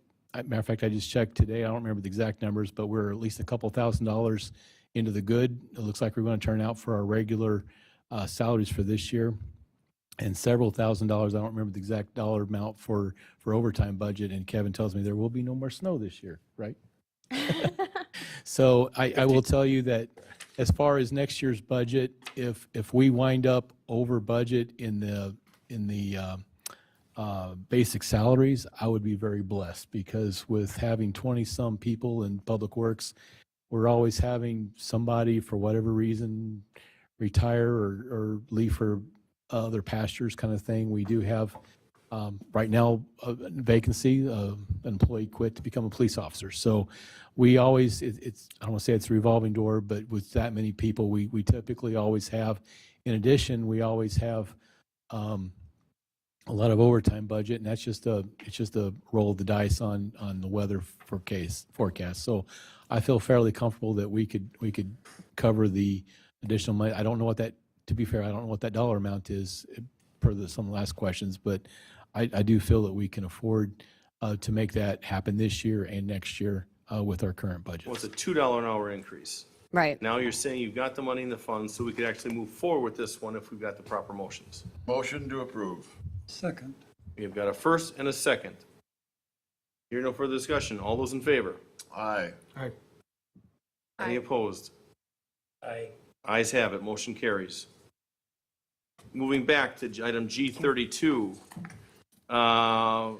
Again, authorize the Director of Administration. What? Oh, did you have something? Sorry. Authorize the Director of Administration to enter into an agreement with ClearGov, which includes a termination at any time without penalty clause, to lock in 2023 rates for software that would be implemented for the city by the 2025 budget season or sooner. Director of Administration. So this gentleman, George, with ClearGov, has been nice enough to speak with me multiple times. I think this is our 4th or 5th time. He's walked through the software at least once with a larger group, and then also a second time, I think, with another group of people, and a third with me. And this is part of that conversation that we had in previous council sessions, where I have been asked, what can we do to support you in your role and to help move the city forward? And this software, and I just want to say this because it's very applicable to tonight and the budget requests for the promotions or grade level changes, however it shakes out with the 3. It's very applicable to it because right now we have one person that puts in all of the information in a pretty complex spreadsheet. And he will, upon request, provide us with whether or not we can budget to provide pay increases and at what level. ClearGov, to my understanding, I can go in there as a department head, select an employee, run a scenario and say, I'm going to give this employee X amount of percentage pay increase or X amount of dollars or what have you. And it will run that scenario for me on actual current information. I can save it. It doesn't impact anything in our budget. I can bring it forward and show you guys, hey, guess what? We can afford to keep these employees. We can afford to give them these pay increases. We can afford to change their salary levels. And I don't have to wait on somebody else to do it. I don't have to try to run through any complicated scenarios. It'll be right there. I can save it. And I can also share it with others. Correct? Go ahead. Mr. Barber. I appreciate your presentation last time and the request and the way you explained it to us, and now you're bringing it forward with an actual commitment to go ahead with this. I would like to make a motion to authorize the Director of Administration to enter into this agreement. Second. We have a first and a second. Mr. Hofer. Do we have a budget line and where this is going to come out of? No, because once again, this was one thing I wasn't discussed with about. I was involved in one demo a few months ago, but I have not had a conversation with anybody since then regarding this. So it was not in the 24 budget. And it's not. It's listed for 25. Right, but I'm just saying that I would have appreciated to be talked to, because one demo doesn't warrant the finance department to be able to do this without having more discussion. Oh, but the payment would have to be. Would have to be unless we can pay it in 25. The payment is locked in at 2023 rates, and we have, and I can let George unmute and also explain it, and he can go through his presentation that he's developed for this. Well, I guess the call to order was the cost question. And I understand it's a 2025 budgeted item. So that's where we're at with this for 2025 to try to implement this. Alderwoman Day. Just a quick question, and that might be for the Director of Administration, or it might be for the representative from ClearGov. If for some reason we get to doing the budget for 2025 and things are dire and we don't have this money, is there any penalty if we sign now and we are not able to move forward? No, and that's the reason why I brought it forward now for the 2025 budget, is because we can lock it in with 2023 rates, and then in the course of the next year, work towards implementing it for 2025. Or hopefully we can find the money for 2024. Because there is a no term issue. There's no, and again, George, he's unmuted himself, so I'm going to defer to you, George, please, if you want to explain this. Sure, no, absolutely. And thank you for that introduction, Madam Director. Hi, folks. My name is George Herman. I'm your solutions advisor over here at ClearGov. And I do have a presentation prepared for us today, but it sounds like there's some concern about the commitment to the agreement, and specifically for 2025. So just to bring up the service order that I've been discussing so far, I do want to call out that we specifically decided to include a cancellation option to this. This is specifically for the reasons that we're discussing, where we're still working to identify potential funding for ClearGov, whether that's in 2024 or 2025. But what this allows us to do is lock in the 2023 price rate, which typically increases annually. So, we're looking at this as a way to have ClearGov commit to the City of Franklin, showing that you guys will commit to us. And this is subject to your approval by next December's council meeting. So should we not find any funding by next December, we're able to terminate the agreement at no cost to the City of Franklin. And no harm, no foul there. We're able to walk away. But if we are able to find that funding and move forward, we're locking in a much better price rate that is only going to change come 2024. Thank you, George. So any other further discussion on that? Alderman Craig. Question regarding, you're talking about the jump. So, much like when you sign up for cable services and, hey, it's going to be $8 for the first year, but then after that, it's going to, you're going to be with everyone else as far as the pricing. What sort of leap would we be seeing beyond the 2025 calendar year? Absolutely. There is a standard 3% annual increase that's associated with all of our contracts that's applied annually. So if you were to sign up for the agreement that's in front of you, come January 1 of 2026, there would be a 3% applied to the overall subscription cost. would that be a flat 3% moving forward, annually, or would that be something where as market changes, that 3% is kind of squishy as far as the actual percentage that'd be applied? Sure.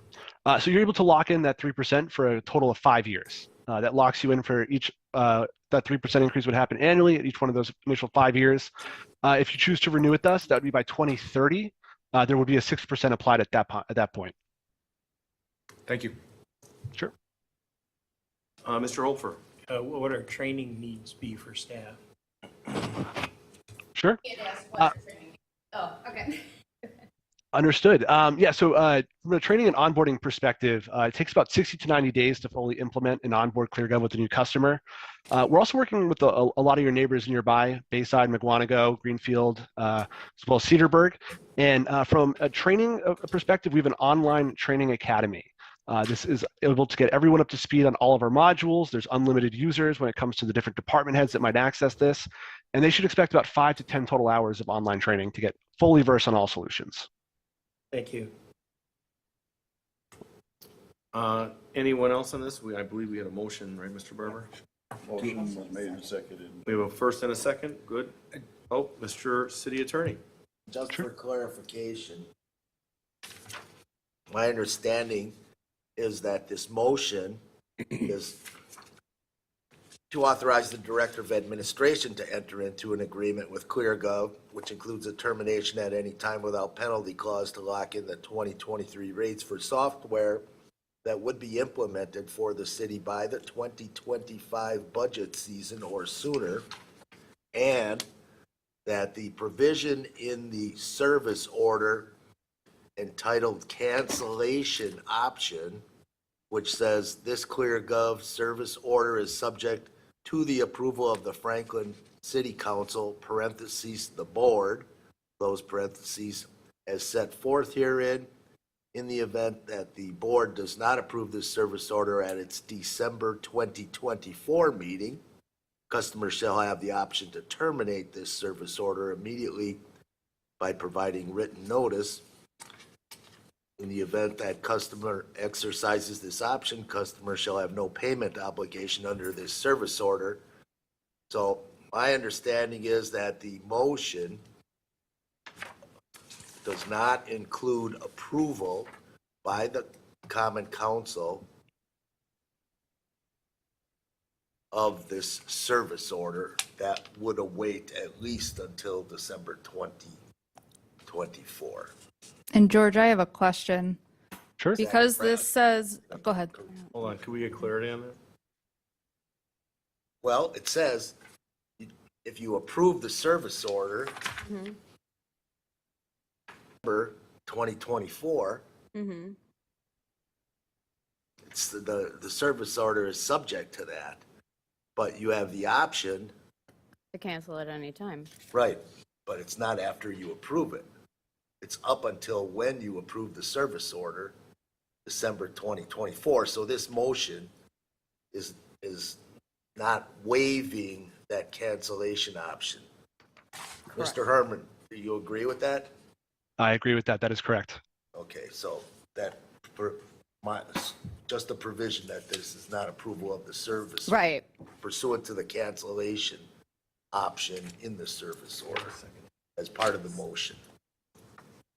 Okay, we've got a first and a second with no deviation of the motion. All right. Yeah, my question is, the motion says that would be implemented for the city by the 2025 budget or sooner. So my concern is we start budget in June. So are you allowing us to use your product without having to pay for it until 2025? Or do we have to pay for it in 2025 and then start using it in 2025 for the 26 budget? The latter. The way the service order is written out currently, this would be to lock in the current rate to start with the software on January 1st of 2025. So then that this said- motion would need to be changed.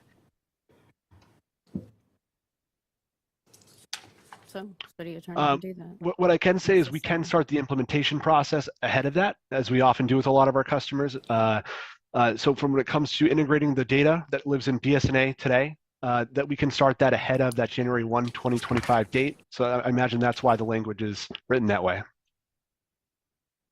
Thank you.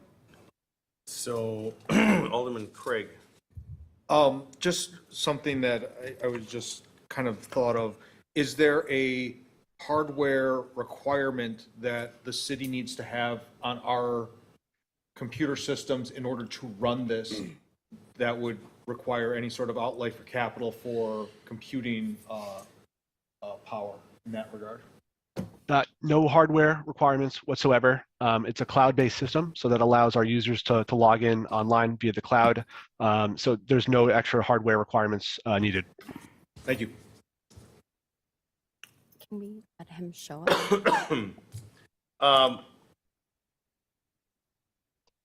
Sir, why don't you go through some sort of a quick demo on this? Absolutely. Maybe some highlights. Go ahead. Excellent. So, thank you again for having me this evening. And I just want to mention that I'm actually calling in from the city of Franklin, Massachusetts. So from one city of Franklin to another, thank you for having me here. Just a bit of background on ClearGov. We've actually been the leading provider of budget solutions for local governments for the last 7 years. We're working with over 1,000 local agencies across 49 out of the 50 states today. So we've had a lot of conversations about the budget. What we typically hear is our customers start with the big stuff, and that's a combination of capital and personnel and operational budget planning.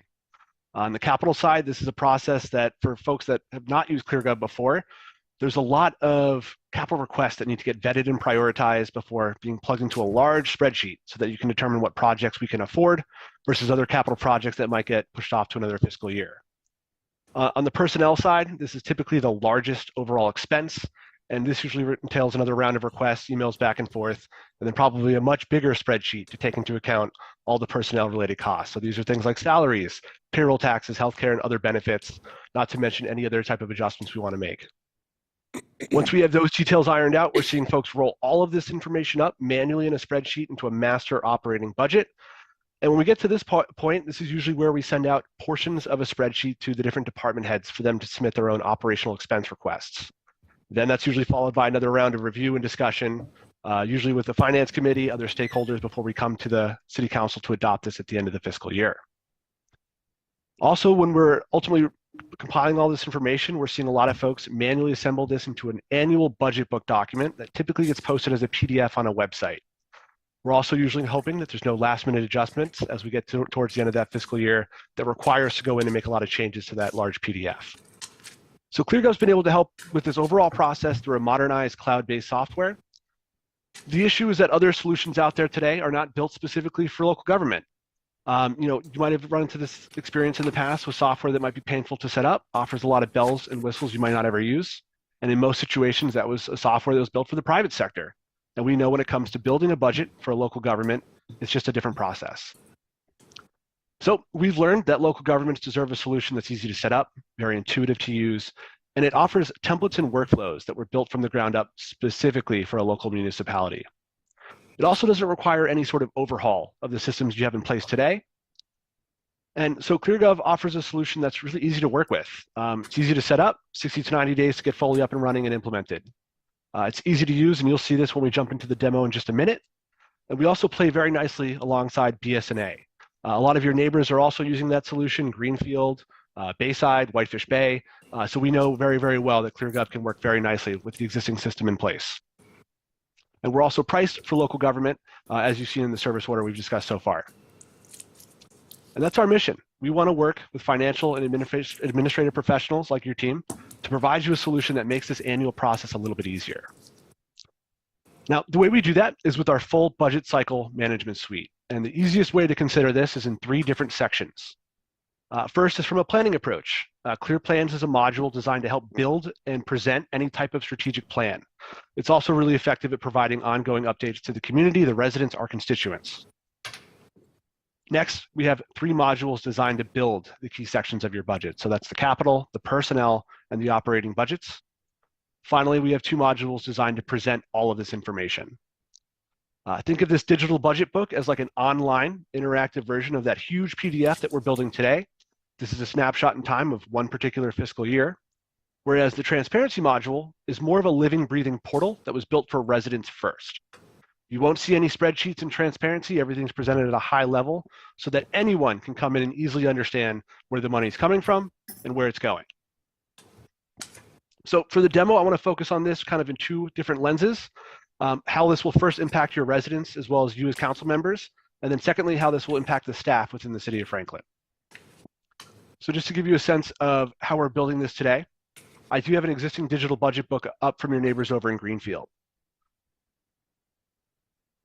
Now, instead of scrolling through a very large PDF document to find the information I need to access, we navigate between all the different components here right front and center. If I want to drill into their org chart, their demographic section, and this is a piece that we provide automatically to our customers. We pull this from the US Census Bureau, American Survey, and all of these automatic charts and graphs are provided to you out of the gate just from signing on. Great way to benchmark growth, demographic information compared to other nearby municipalities. But then we also present budget information. So whether we're looking at this in terms of the general fund, revenues versus expenditures, every chart and graph we're going to see in ClearGov is dynamic. What that means is I can drill down to the different values. If I want to just focus on actuals, revenues versus expenditures, I can see what that looks like on the fly. As I mouse over any column, a tooltip shows up, breaks down a bit more information. Everything is also downloadable. So as we're preparing for these council meetings and we need to provide some visuals, some reports on this information, it's very easy to download, print this out, or put it up on a TV screen so everyone can access very, very quickly. Great, easy to understand breakdown of revenues. Again, I can see how much is coming from taxes versus intergovernmental revenue, public charges for services. But we do have a spreadsheet format written out here as well, in case you want to also maintain that, as I know we need to for the state of Wisconsin. But we can also look at individual departments. You know, what is the Common Council forecasting for the upcoming fiscal year? A breakdown of historical expenditures, revenues, seeing how this is distributed across all expense types, as well as any specific goals that we're focused on for this particular community. Now, instead of spending a lot of time to format a very, very large PDF document, you can just send yourself an email. And this will automatically generate a GFOA compliant budget book that'll show up automatically in your inbox in just a few moments.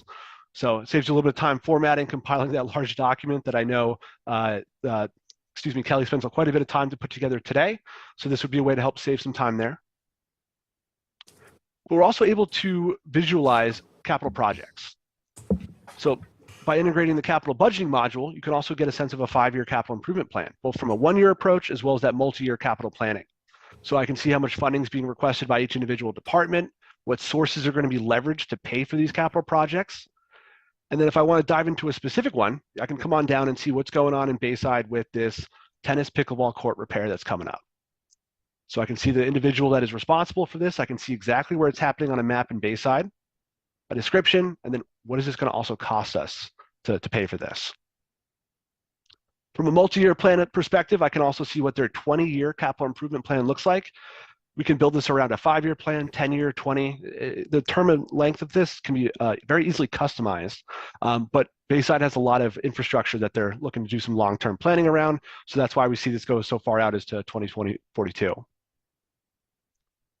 So that's the budget book, and this is a solution that's really designed to help present budget data. Very easy to put this together as well.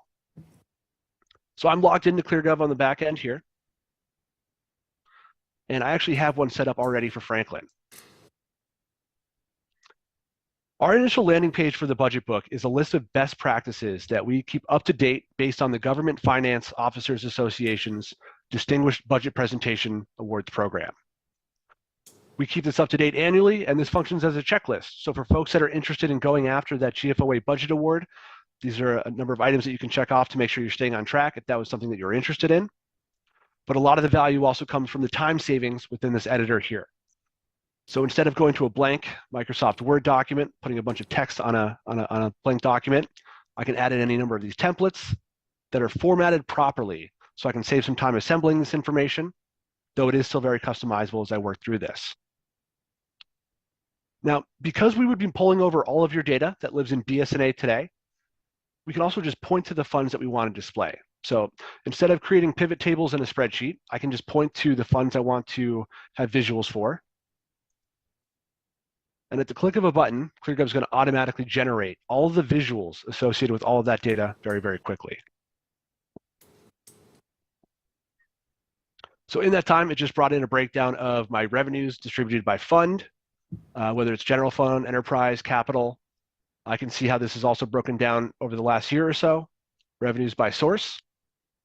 And what's even more recent is this first draft functionality. We're leveraging AI to automate some of the narrative portions. So instead of writing this from scratch, we'll let AI do some of the heavy lifting here, take a first pass at this. And then because we're pulling in the numbers from BS&A, you don't even have to worry about keying in a typo because all of those numbers are coming from the back end automatically. So that's how we would build out a budget book as well as how we would present it. Those are some of the examples that we've seen so far. Any other thoughts or questions on this before I move over to the personnel module as a way to help save some time with those wage calculations?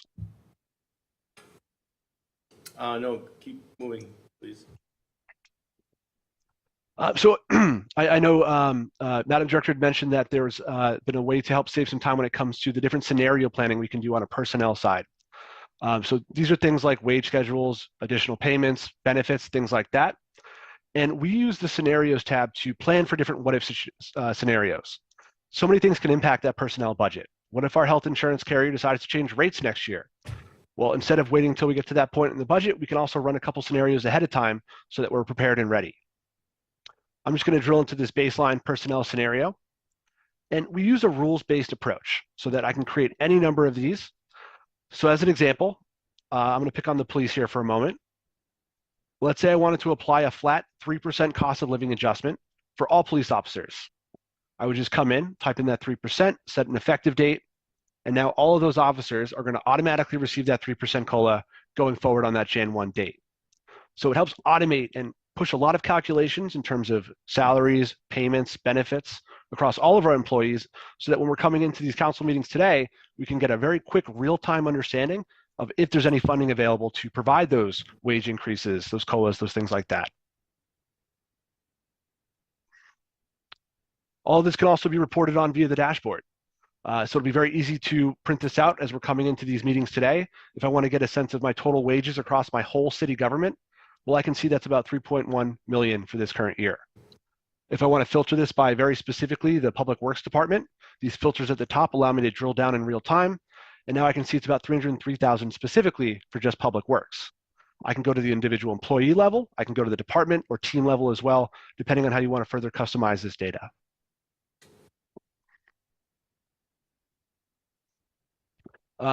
Just to wrap up on the presentation side of things, the transparency module is a tool that's more focused on residents, individuals that might not live and breathe the spreadsheets. So everything is going to be presented at an extremely high level. Just a general sense of revenues versus expenditures. If I want to get a more detailed breakdown of this information, I can see a lot of those same charts and graphs we saw in the budget book that were all automatically provided to me. If I wanted to drill out any of these other values, again, I can always customize those charts. But if I do want to get very, very into the weeds with the detail, it's all at the line item level. So you won't see a spreadsheet. You'll just see the account string, a description, and the actual cost of what that's going to look like. It's also helpful for residents to subscribe to updates. If you have some folks that are really interested and engaged with capital improvement, I can see what's being proposed versus what's actively being built on. So this is an up-to-date example for the city of Lake Mills, and I can see that they're actively working on this street rebuild. A resident can go to their website, put in their email address, and then they'll receive email updates automatically as we're making progress with this particular capital improvement plan. They can also submit questions, comments, or feedback. And I want to point out that this is a one-way communication. So instead of residents going to Facebook or Twitter and having a whole back and forth conversation in a public forum, this is a way for them to submit comments directly to the city government for you to follow up individually with those folks so you can help address their concerns directly with them as they're asking for it. So I do just want to pause for a second. I do know that this is something that's really going to be focused on producing a document that takes a lot of time for Kelly and the Director of Finance today, and allow them to assemble this a lot easier, while also putting together some transparency that the city's not really able to duplicate with the current process. Just curious, Kelly, is there anything else I should dive more into before wrapping up here? I don't think so. I think you've done a really good high level, quick dive into this. I can't think of anything anybody else has you were asking a question on before we. Sure. Kelly, I have a question for you. That would be something that would help even like putting the council packets and stuff together. Yes. And then all the departments can see it at the same time as, that's pretty neat. Yeah, I'm really impressed with the interactive. For once, we're gonna be able to, I could literally have done this if we had this and brought that information you guys are looking for today and have it right here and say, our snapshot, here's what it is, back here's how, and here's how we know we can do this.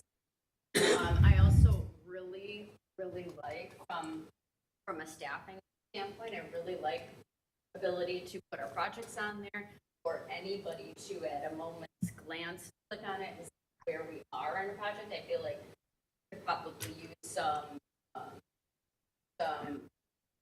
improvements on how we manage projects, and I think that this, having that there in writing, could really hold us to it, and we can see if something starts to go off the rails, you know, if we're overspending on something or what have you. I think that it also offers to our residents a really good, a really very transparent and easily understandable and accessible information of what we're doing with their tax dollars and what we're doing with kind of the direction that we're moving. Is there a way to track like labor hours or project hours on that system? So what do you mean by labor hours? Like the amount of time worked on a particular capital project?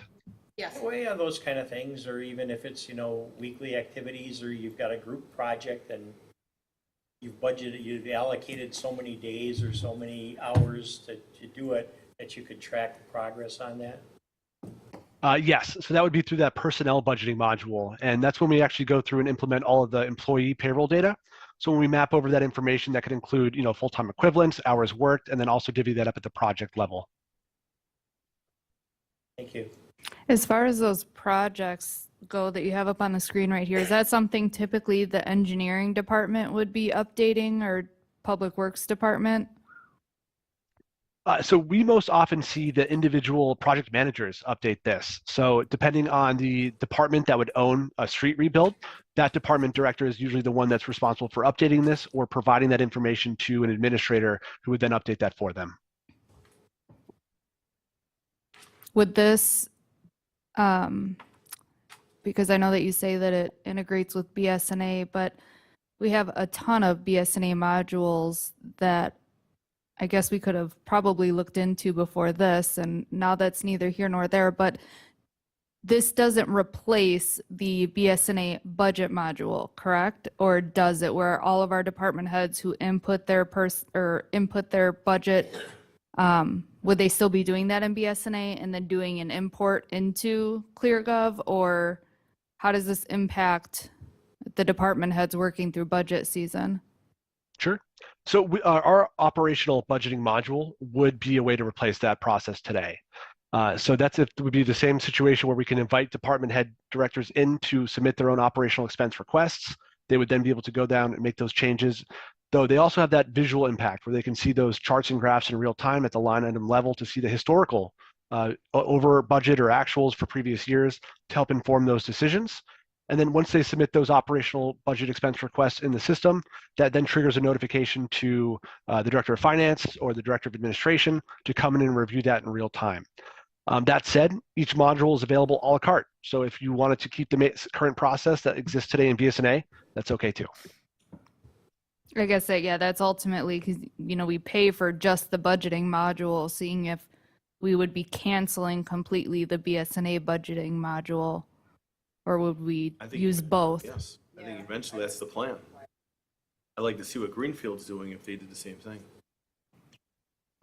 I think the other, and you sort of addressed it on the back end of it, but in the budgeting period, when we start to get into budgeting, instead of sending emails out to each department head, or let's say a canvas of all department heads asking for generic information, this will actually trigger from ClearGov And there will be reminders that we can set in there so that way they're getting pestered by ClearGov and not us.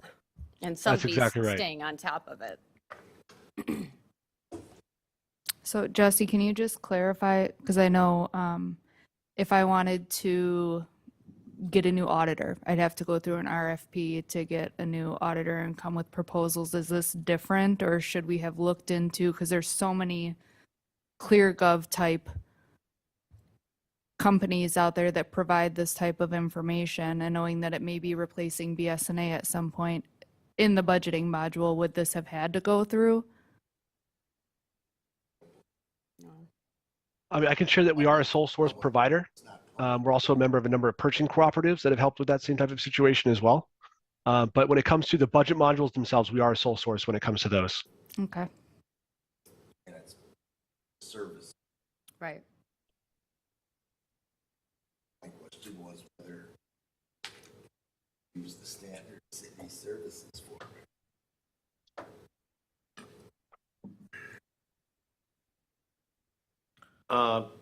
Any further questions at this point from anybody? Okay, we have a motion and a second. Is that true? Yes. My mind escapes me. All right, seeing no further discussion, all those in favor? Aye. Any opposed? Ayes have it, motion carries. Thank you very much. Thank you so much, George. Appreciate it. Being patient, excellent job, George. Thank you all. Have a good evening, okay? Thank you. You too. Take care. I believe we are now on G34. Everybody agrees? Good. A resolution authorizing certain officials to execute an agreement to continue professional environmental engineering services to monitor compliance at the Metro Recycling and Disposal Facility to December 31st, 2024 with JSA Environmental, Inc. Approve. Move to approve. We have a first Second. and a second by Mr. Hassan. See no further discussion. All those in favor? Aye. Any opposed? Ayes have it, motion carries. Let's see here. G35, an ordinance to amend ordinance number 2022-2521, an ordinance adopting the 2023 annual budget for the sewer fund to provide additional auto equipment appropriations associated with the purchase of a utility vehicle in the amount of $59,784.50. Madam Finance Director, Just want to let you know that earlier tonight, the Board of Water Commissioners approved the water side of this purchase. you say it one more time? Earlier tonight, the Board of Water Commissioners approved the water side of this purchase. Excellent. Madam Director of Finance, anything on this? No, other than this is just the vehicle that was totaled back in October. As the engineer just stated, that it is a half sewer utility vehicle and half water utility vehicle. So the water half of the vehicle purchase was approved at the Board of Water Commissioners, and now it would be the sewer utility cost that would be approved as a budget amendment tonight. Copy, thank you. Do you have a motion on this? Motion to adopt. First and a second by Mr. Hassan. See no further discussion. All those in favor? Aye. Any, well, I don't see roll call in here. Yes, my bad, I didn't have it on there. Future, nice and big. Roll call, please. Well, whoever did. We're gonna go roll call is gonna say roll call on it. Alderman Holfer. Aye. Alderman Hassan. Aye. Alderwoman Day. Aye. Alderman Barber. Aye. Alderman Craig. Aye. 5 ayes, no nos, 1 absent, motion carries. Now, let's see here. G36, a resolution to purchase a 2023 Ford F-550 Super Chassis XL V8 diesel with additional equipment from Hiller Ford, Inc. for $119,569 from the sewer and water utilities. Mr. Morrow. Same. Excellent. We have a motion on this? So moved. Second. We have a first and a second. We're going to go roll call. Alderman Craig. Aye. Alderman Barber. Aye. Alderwoman Day. Aye. Alderman Hassan. Aye. Alderman Holfer. Aye. 5 ayes, no nos, 1 absent, motion carries. Before we go to G37, let's take a break. Just come back and we'll say at 9:48, 5 minutes. Thank you. Sweet action. Right. Slowly moving off. Evaluation recommendation by the Director of Administration for proposed tax assessment services. The Common Council may enter into closed session pursuant to Wisconsin State Statute 19.85 sub 1 sub E Edward, considering and deliberating or negotiating the purchasing of public properties, the investing of public funds, or conducting other specified public business whenever competitive or bargaining reasons require a closed session. This is the motion. A motion with regard to the evaluation recommendations by the Director of Administration for proposed tax assessment services. The Common Council may enter into closed session pursuant to Wisconsin State Statute 19.85 sub 1 sub E Edward, considering and deliberating or negotiating the purchasing of public properties, the investing of public funds, or conducting other specified public business whenever competitive or bargaining reasons require a closed session, and to re-enter into open session at the same place thereafter to act on such matters discussed therein as it deems appropriate. Is there a motion? Move to go closed session. Second. We have a first and a second. I'll go with roll call, please.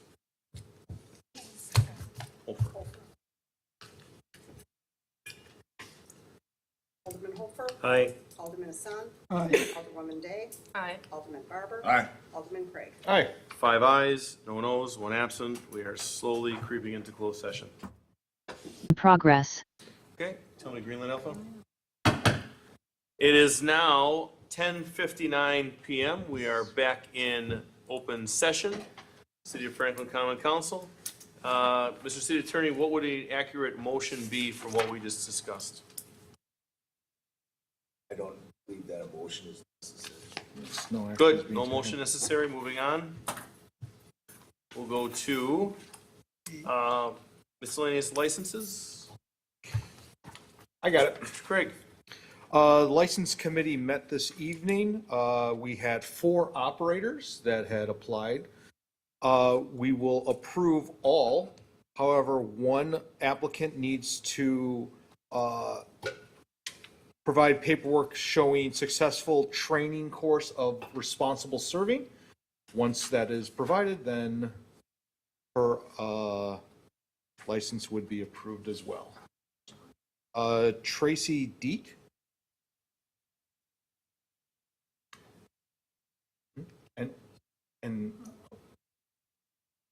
And so I move to approve all 4 operators. Second. You have a first and a second. All is in favor? Aye. Motion passes. Going on to I as in Ida, vouchers and payroll approval. Motion approving the following city vouchers within any date of December 14th, 2023, in the amount of $2,229,481.25. Point 2, payroll dated December 15, 2023, in the amount of $490,029,056. And payments of the various payroll deductions in the amount of $248,060.79 plus city matching payments. And point 3, estimated payroll dated December 29th, 2023, in the amount of $468,000 and payments of the various payroll deductions in the amount of $457,000 plus city matching payments. Is there a motion? So moved. Second. Craig and Barber, roll call, please. Alderman Craig. Aye. Alderman Barber. Aye. Alderwoman Day. Aye. Alderman Hassan. Aye. Alderman Holfer. Aye. 5 ayes, no noes, 1 absent. Motion to adjourn. So moved. Holfer and Hassan. All those in favor? Aye. Any opposed? We are adjourned. Let's have some more fun